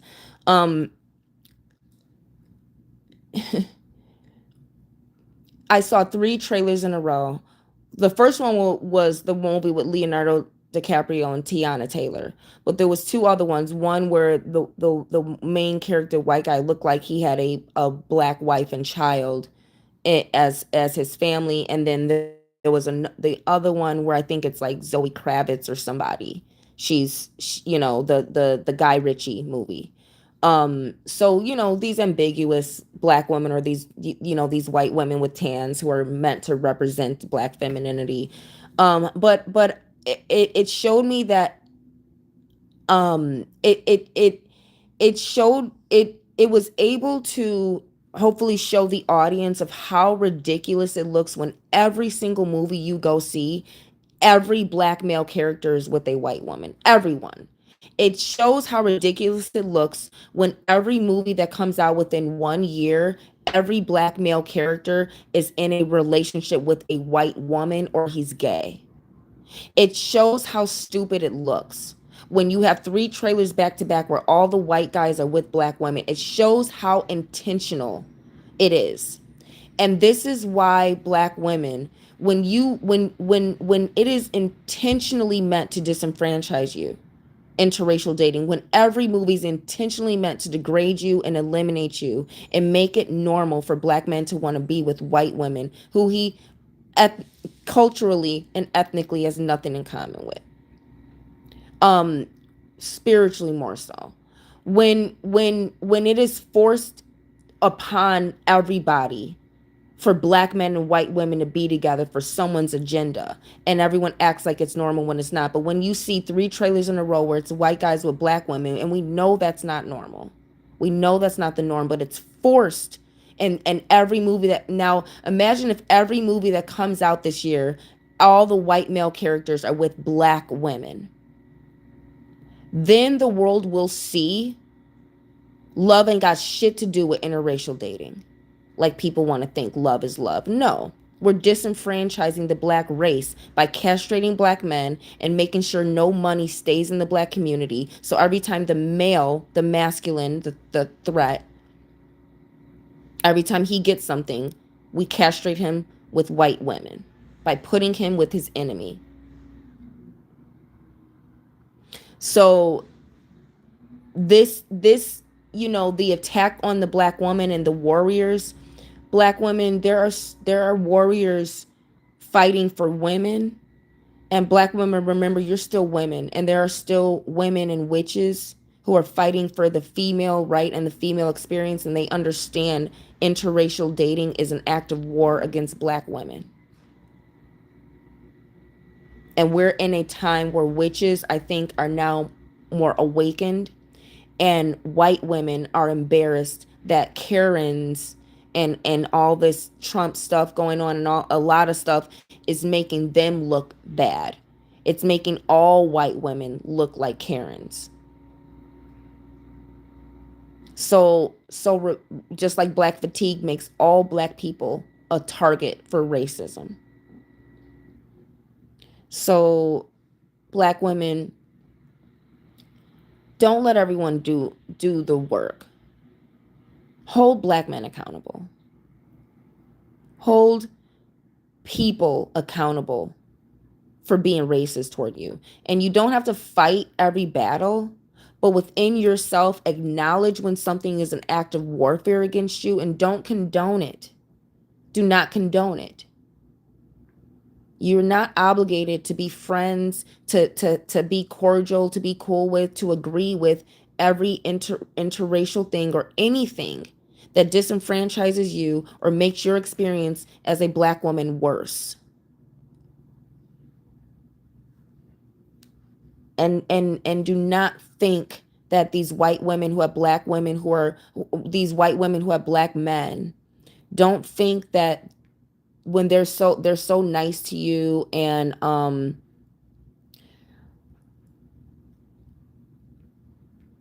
don't think that don't just assume just because someone accepts you that they're your friend. White guilt is a real thing, black women. So don't degrade yourself by letting people who are guilty of disenfranchising you act like they're your friend and act like they care and try and go out of their way to when they've disenfranchised you.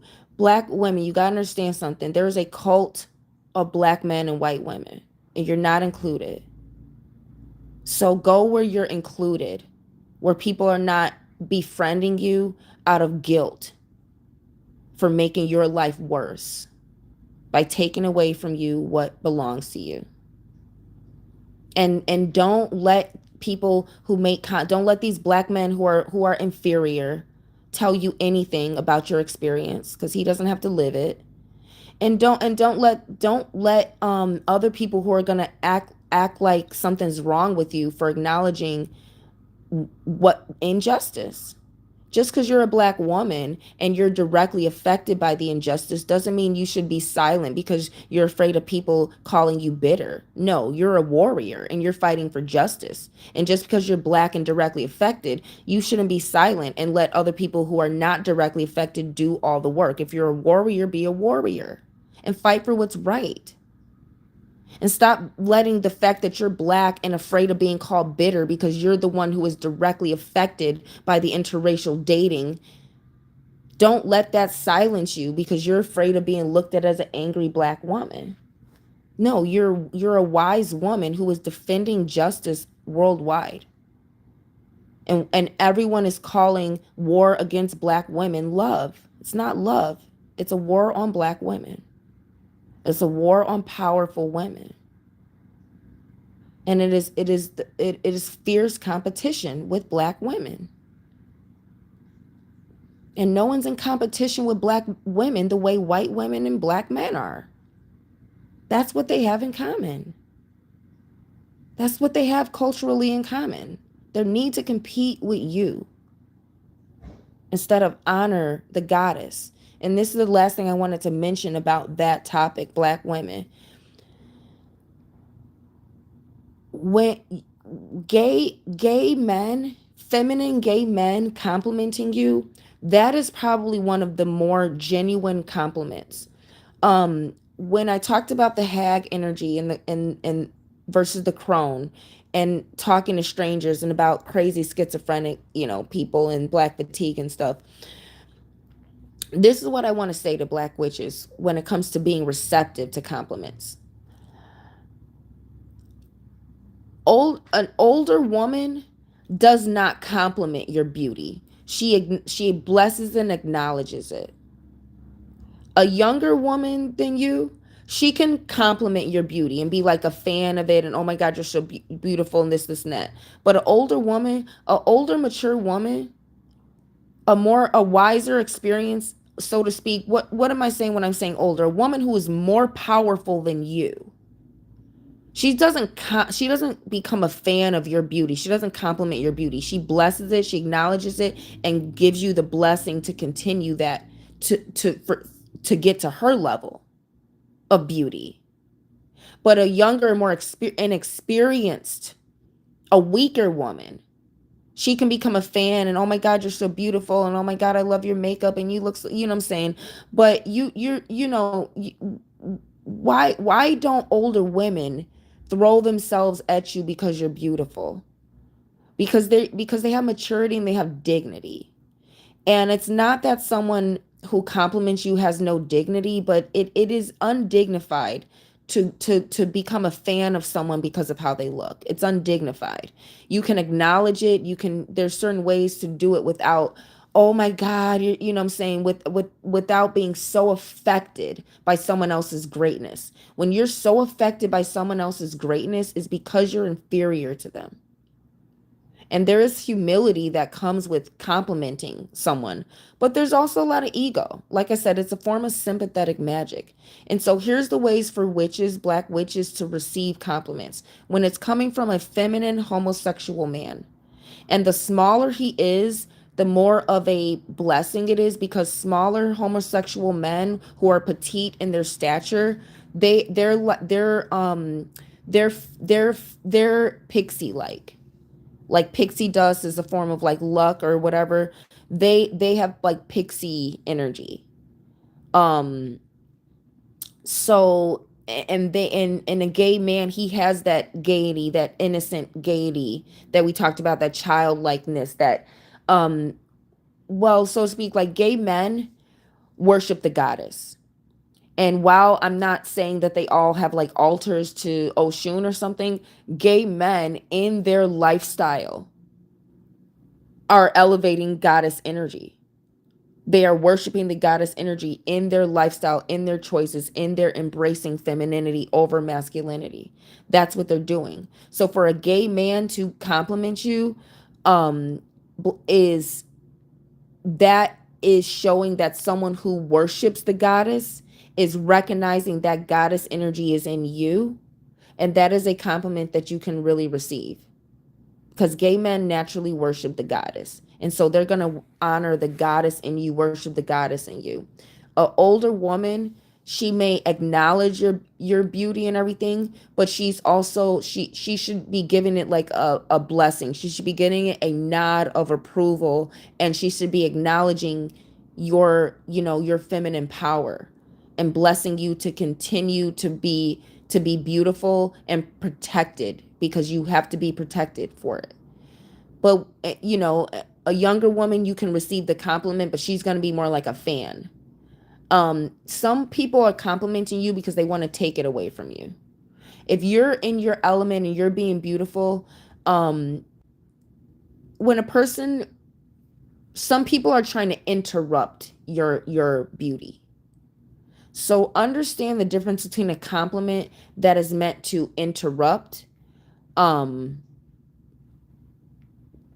and a compliment that is meant to honor and give praise to, essentially, to God. You know what I'm saying? For you know, create, you know, give praise to God, because someone is recognizing the God in you, or recognizing that quality of God in you. Be careful of people who are trying to interrupt your beauty with compliments.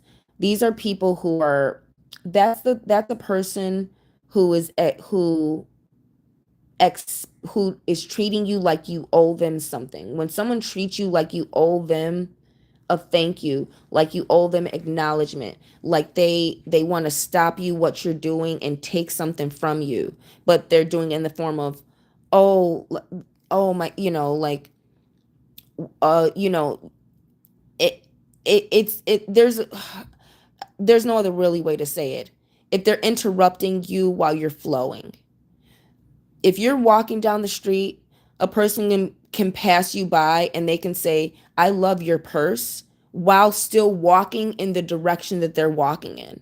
They can say that full sentence. They can even nod and smile within 5 seconds, and be polite and continue on their way.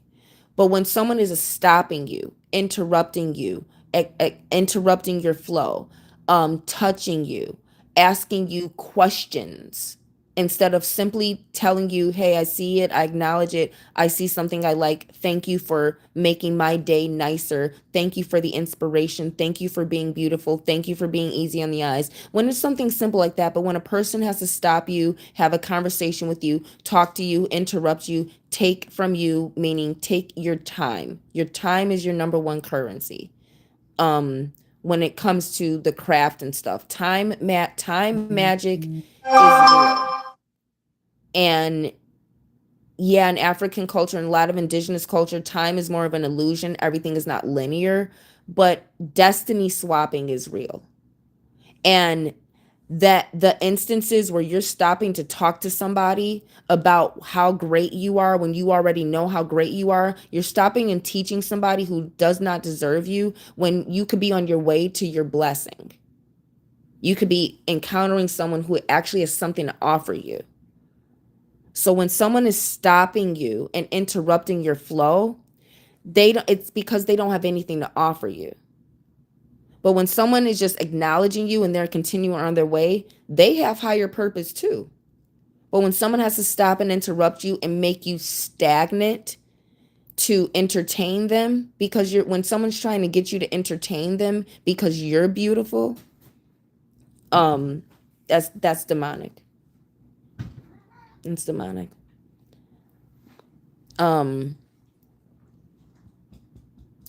Last thing I wanted to talk about with Black Witches.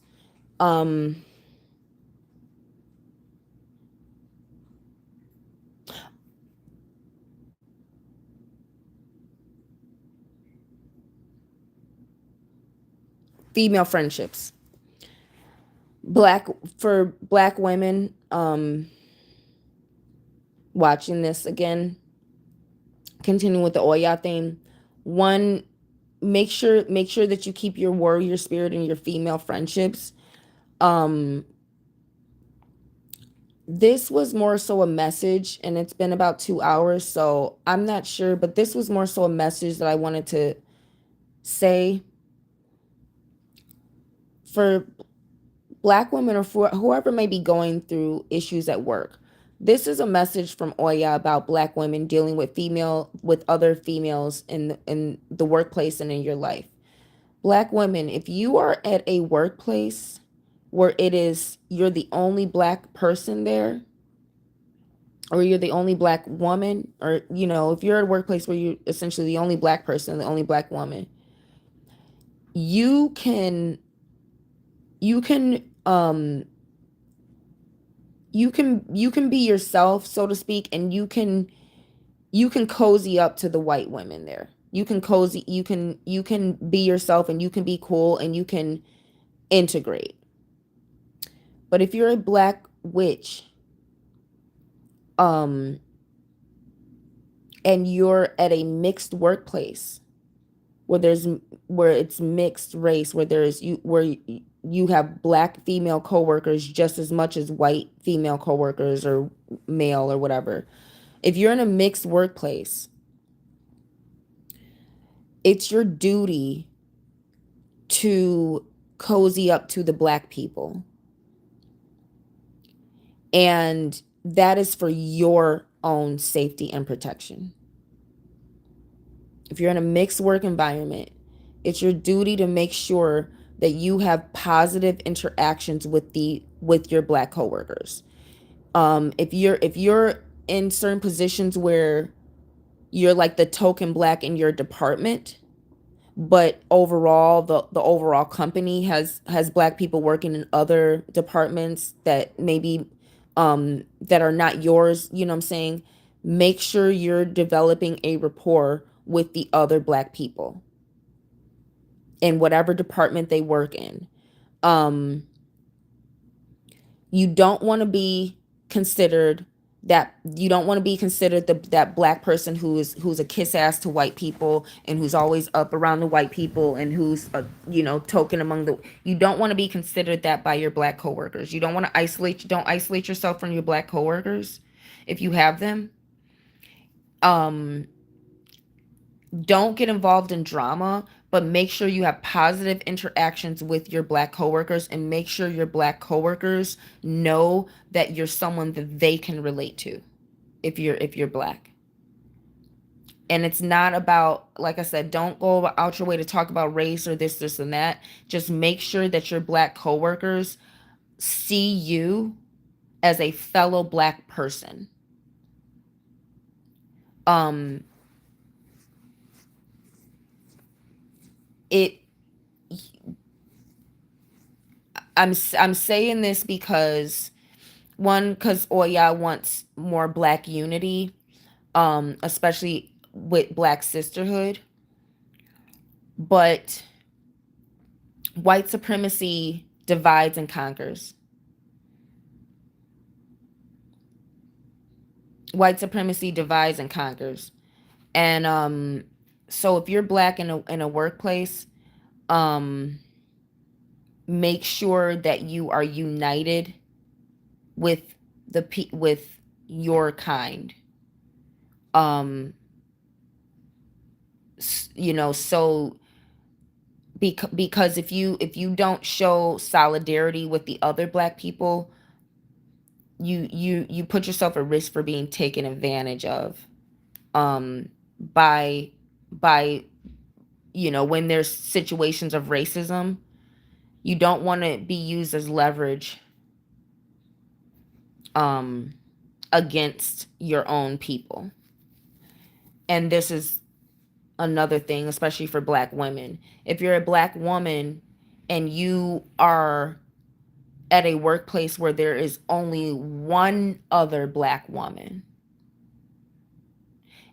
and that other Black woman is in competition with you, she's snobby towards you, she's cozying up to the white people, and she's treating you like competition, or what I'm saying, she's acting funny around you because you're the other Black girl.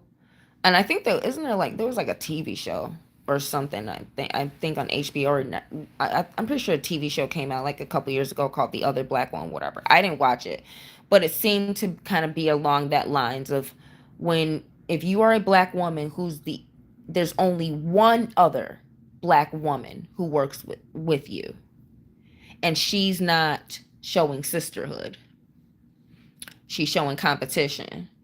um Still show sisterhood, but that is when that that's what this you want to show sisterhood to her, even if she's being rude to you, because the white people are going to see you have enough respect for yourself to unite with your own kind. And that's what white people respect. They don't respect someone who's easily just castrated, divide, and conquer. They respect people who think like them. And white people stick to their own kind, believe it or not. All white people don't have a colonial mindset where they have to become parasites to everyone. White people stick to their own kind, you know. And so when you show that, you'll get respect for white people from your white coworkers for showing solidarity to your own kind. um don't give in to that temptation to to try and you, don't be that black girl who tries to use leverage against the other black girl to look better in front of white people. That's when they're gonna see you as a tool. Show that you have solidarity with your own kind, because then you'll get respect from the white people. And even if that other sister is challenging you and she's being competitive with you, then you can use her as leverage for when the white people do become racist. I said when. For when the white people become racist, because if you are better at their job than they are, it's only a matter of time before for their racism or sexism or whatever starts to show. Because anytime in a workplace, first and foremost, people are there to compete. That's how the economy in America is set up. People are now competing for wages. All right? And they're not doing it by doing the best job. Okay? They're seeing who they can sleep with in the workplace to get leverage. So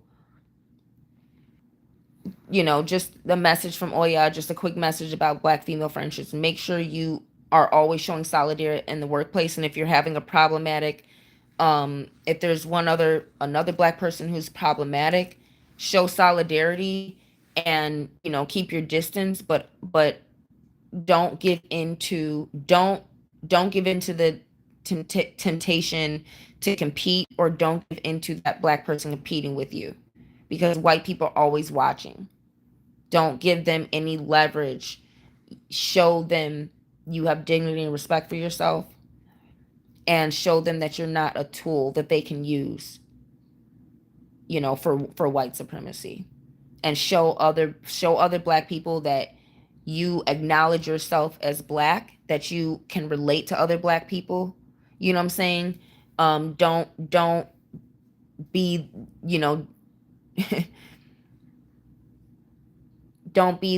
be, don't isolate yourself from the black people at your workplace. And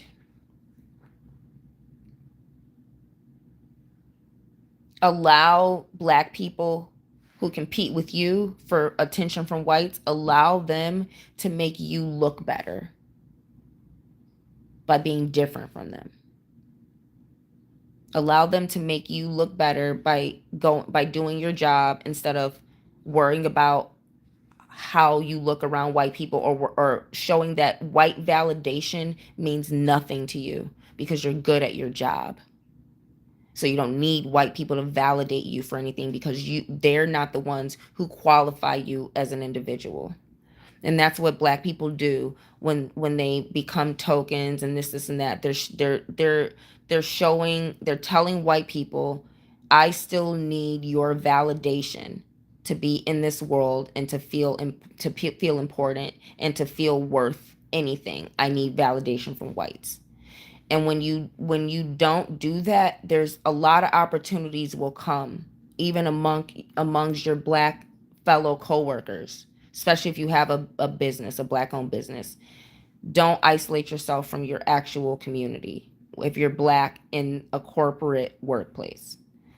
And the last thing about black female friendships, Again, think about that. Like, think about this. I talked about this in the last upload or whatever. Have standards for your friends. Your the five people you hang out with the most says about who you are. Remember that saying, show me your five friends and I'll tell you who you are. So set a standard and let this be the standard.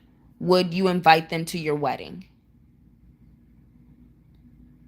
Would you invite them to your wedding? If you're already married, would you do it again? Would you invite them to your anniversary party? Would you invite them to the most important ritual and the most important decision and the most important event in your life? Would they be invited? Do they have the maturity enough to really to be your friend to where you would invite them to the most sacred ritual in your life? Think about that when you're thinking about calling somebody a friend, and when you're thinking about how you want to maintain friendships and things, and how you want to maintain your lifestyle. Stop wasting your time with people who are not helping you better yourself, if bettering yourself is how you live your life, if that's what you do for a living, if that's how you live and how you show up every day by being the best version of yourself, and that's a decision you make every day. And that all starts with personal hygiene. Like I said, the number one standard you should have for anything is you cannot go wrong when you make personal hygiene the standard for who you date, for who you sleep with, for who you are friends with, for the places that you work, for who you let in your home. If when you make personal hygiene the standard for anything, you cannot go wrong. Because personal hygiene tells you how someone is showing up every day. And it tells you how a person thinks. It tells you whether or not they are taking full responsibility for their life, or whether or not they are letting other things control and affect their mind and affect their, ability to show up in life the best version of themselves. So know the difference between a friend and a crab in a bucket. So for Black Witches, for this year, I want you to start thinking about the female friends who make you the most uncomfortable. What do I mean by uncomfortable? Think about the female friends who trigger your insecurity, who trigger your jealousy, who trigger your desires. Think about the female friends who have what you want out of life. Think about your female friends who are successful, who are role models to you. Those are the relationships I want you to invest in. The females in your life that make you most uncomfortable with who you are, that's who I want you to invest in, because that's how you're going to get better. You're not going to get better hanging around people who make you feel beautiful when you're overweight, who make you feel like everything's okay when your bills aren't paid and you're still at the casino gambling, who make you feel like it's okay to continue to sleep with men who are not your husband, who don't love you, who are not good for you. You need to be around the women who challenge your femininity to step it up a fucking notch. You need to be around the women who make you feel inadequate because of what they have, so you can step it up a fucking notch. You need to be around the women who make you uncomfortable with where you are not at in life, so you can set some goals and do better in life, and make you, because being comfortable that's where stagnation starts.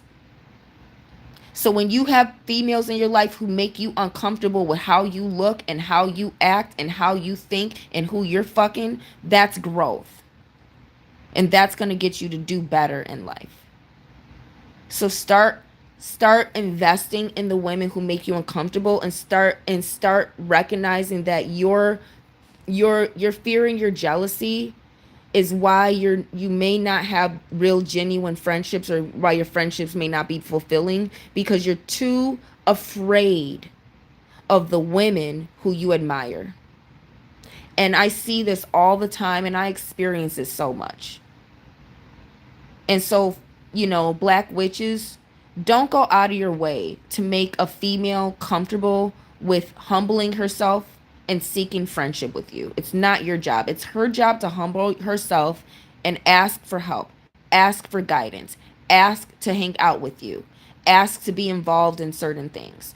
And it's your duty, ladies, to start inviting out women who are different than you, women who you like and admire, and who you see are not getting the attention they deserve because everyone's jealous of them and afraid of them. I can vouch for this. And um when you start hanging around women, especially for Black witches, when you start hanging around other sisters who genuinely support you just because it's the right thing to do, when you start hanging around people who who are living their best life, so they have standards, so you have to reach a standard in order to be their friend, your life will get better. Peace Supreme, Primordials, Peace William, Bilbo, Wanda. I don't know what your energy is, but you need to figure it out.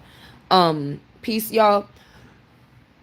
You guys can ask questions too, because I'm gonna maybe just pull like a scripture and do for a reading and end. But last thing about the female friendships this year for Black witches, I want you to think of 3 women in your life who you admire, or 3 of your friends who you really, really admire.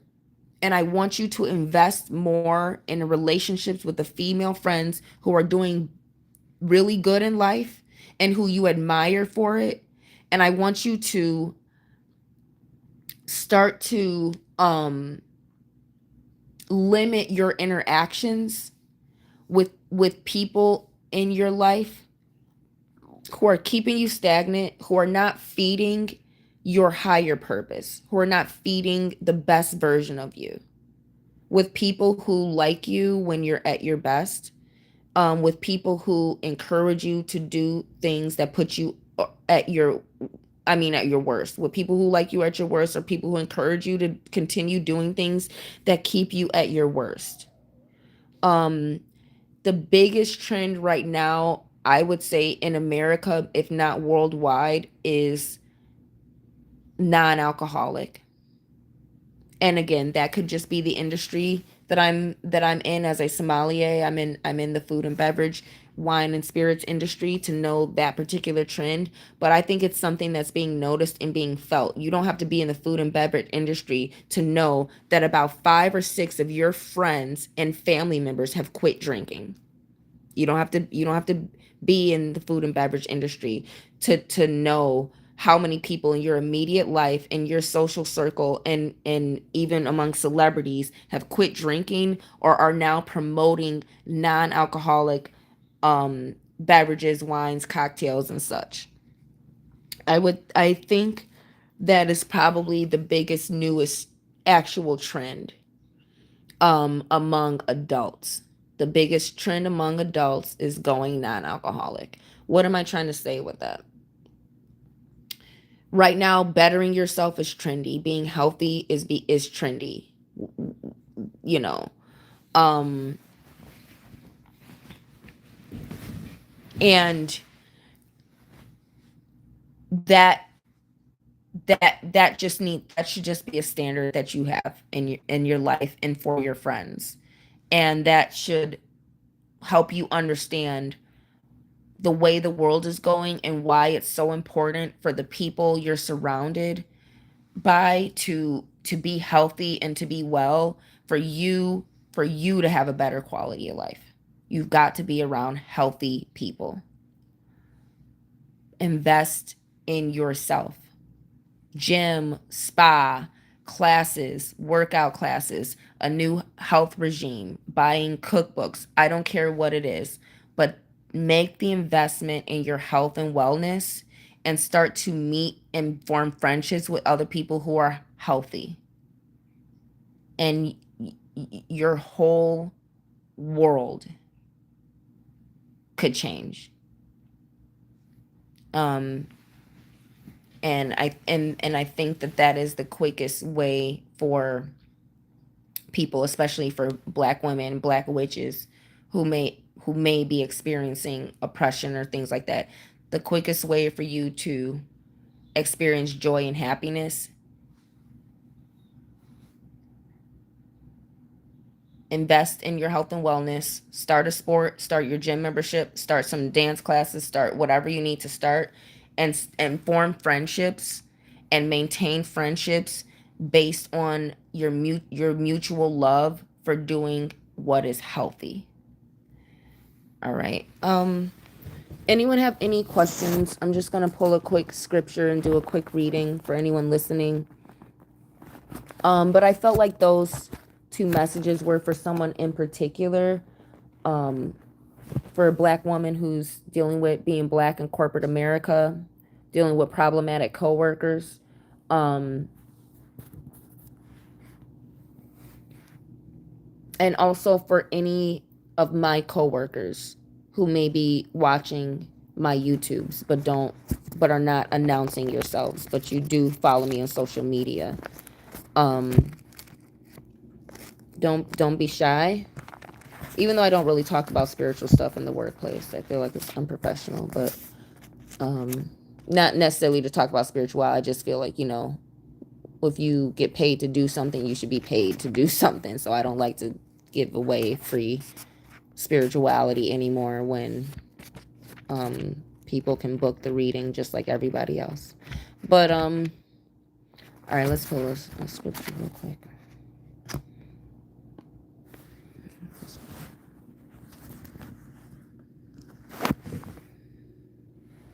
Division of the land west of the Jordan. That's the scripture right there. So, division of the land west of the Jordan. It says, now these are the areas the Israelites received as an inheritance in the land of Canaan, which Eleazar the priest, Joshua son of Nun, and the heads of tribal clans of the Israel allotted to them. So this is Joshua 14:1, and it's dealing with the division of the land west of the Jordan. All I want to say is just kind of align with this. Remember, inheritance is real. And this is why I say, Black women, people are going to respect you when you stand up for yourself. The Black man is your right, is your inheritance, is the man that was made for you. You don't see zebras, going around mating with giraffes, mating with rhinoceros, mating with shrews and meerkats. They mate with the mate that God made for them. So Black woman, for the Black man to go around mating with everyone else's mate as if you are inadequate, it's an act of war on you. It's an act of hatred on you. It's an act of jealousy of how magnificent God made you. So much so that the Black man feels inferior to you. That he wants to go around mating with things that are not for him. Bestiality, it is. So Black woman, you don't have to be out here condoning bestiality. And like I said, there's going to be an influx of white male Black women media now. That doesn't mean you have to become a plaything for white men who needed a few movies to come out to get the confidence to come after a Black woman, or to get the confidence to pursue a Black woman. You know what I'm saying? Don't be no white man's plaything, like all of these white women became the Black man's plaything, and the Black man became the white woman's plaything because a bunch of movies like Jungle Fever came out. You're superior. Don't be like the Black man now that Hollywood is telling you it's your turn, and hey, yeah, we're going to show you with a bunch of white guys and stuff. You know what I'm saying? You be yourself, Black woman. Be yourself. Don't be like the Black man. Don't be like the white woman. And you know what I'm saying? You don't have to be with a white man if you don't want to. There's enough Black men who love Black women on this planet. So travel, If you're in a major city or an area where there is a cult of black men with white women, and in your area the black men are predominantly with white women because there's a cult thriving there, move, or start to frequent places where there's not a cult, there's not satanic cult activity. Because when you see an influx of black men with white women, that's high levels of satanic activity. It's high levels of satanic activity. It's the number one it's the number one symptom of Satanism. The number one symptom of Satanism and Jezebel is black men with white women. And, all I'm saying is the division of the land west of the Jordan. This is talking about the inheritance. This is talking about how King David united the tribes, and they got the land. And remember in the book of Ezra, it said that black men who went with foreign women were not allowed to partake of the priesthood, and were not allowed to partake of the blessings and the allotment for the Israelites. So black women, there are things that are for you. Stop letting people take away what God gave you. Your hair, your skin color, your unique body shape that symbolizes you are from Africa. Your hair texture that symbolizes you are from Africa. The timbre in your voice that symbolizes your vocal abilities that other races don't, that symbolize you are from Africa. Okay? Black girl magic. Don't let black men take that away from you and give it to other women. You keep it for yourself.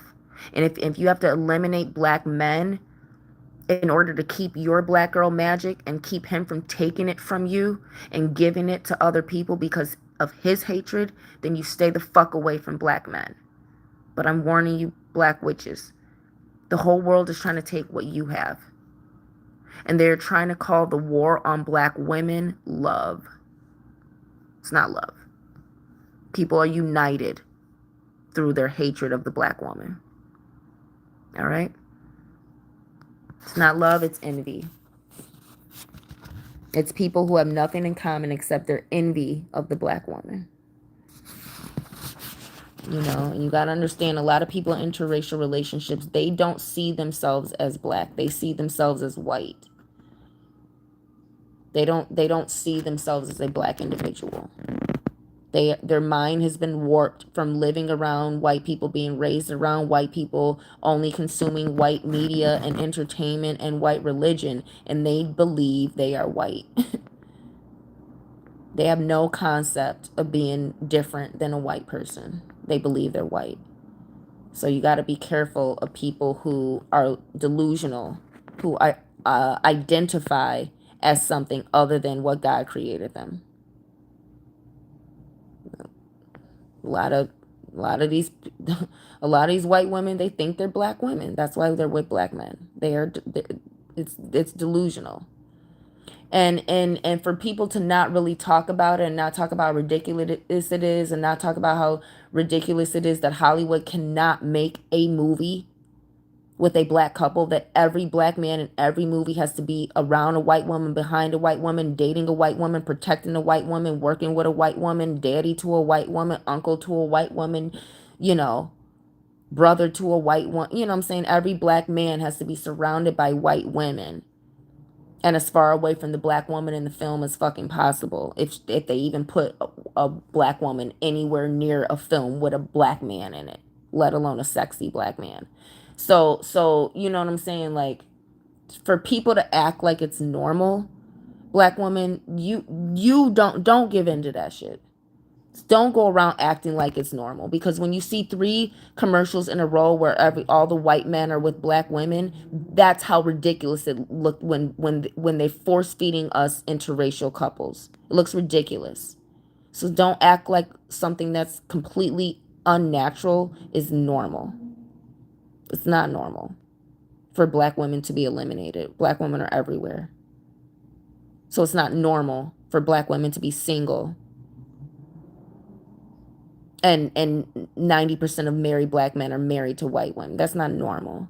It's contrived. It's a war on you. It's meant to take away what's rightfully yours, Black women. And don't let anyone do that to you. Don't let the world do it to you. Don't let people do it to you, because everyone is laughing.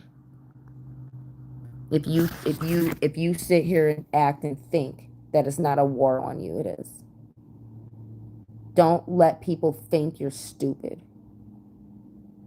Don't let people steal from you in your face, and then give them the courtesy of being like, oh yeah, it's okay, all free love or whatever. Don't let people treat you like you stupid while they're robbing you and spitting in your face. All right, Black women,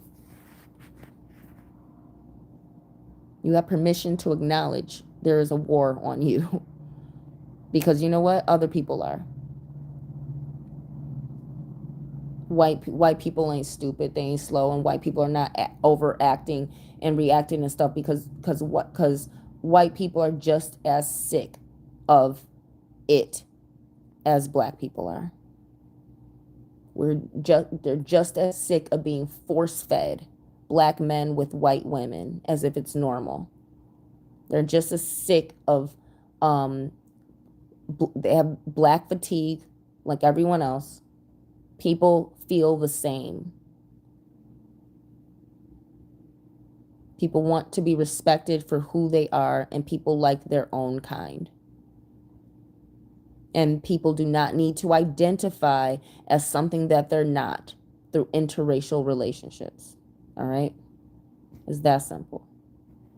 So, find your love, live and let live, but this is advanced witchcraft and advanced topics, and you have to be advanced to be brave enough to just speak the truth while everyone else is acting like it's normal to completely erase Black women. So, peace and love.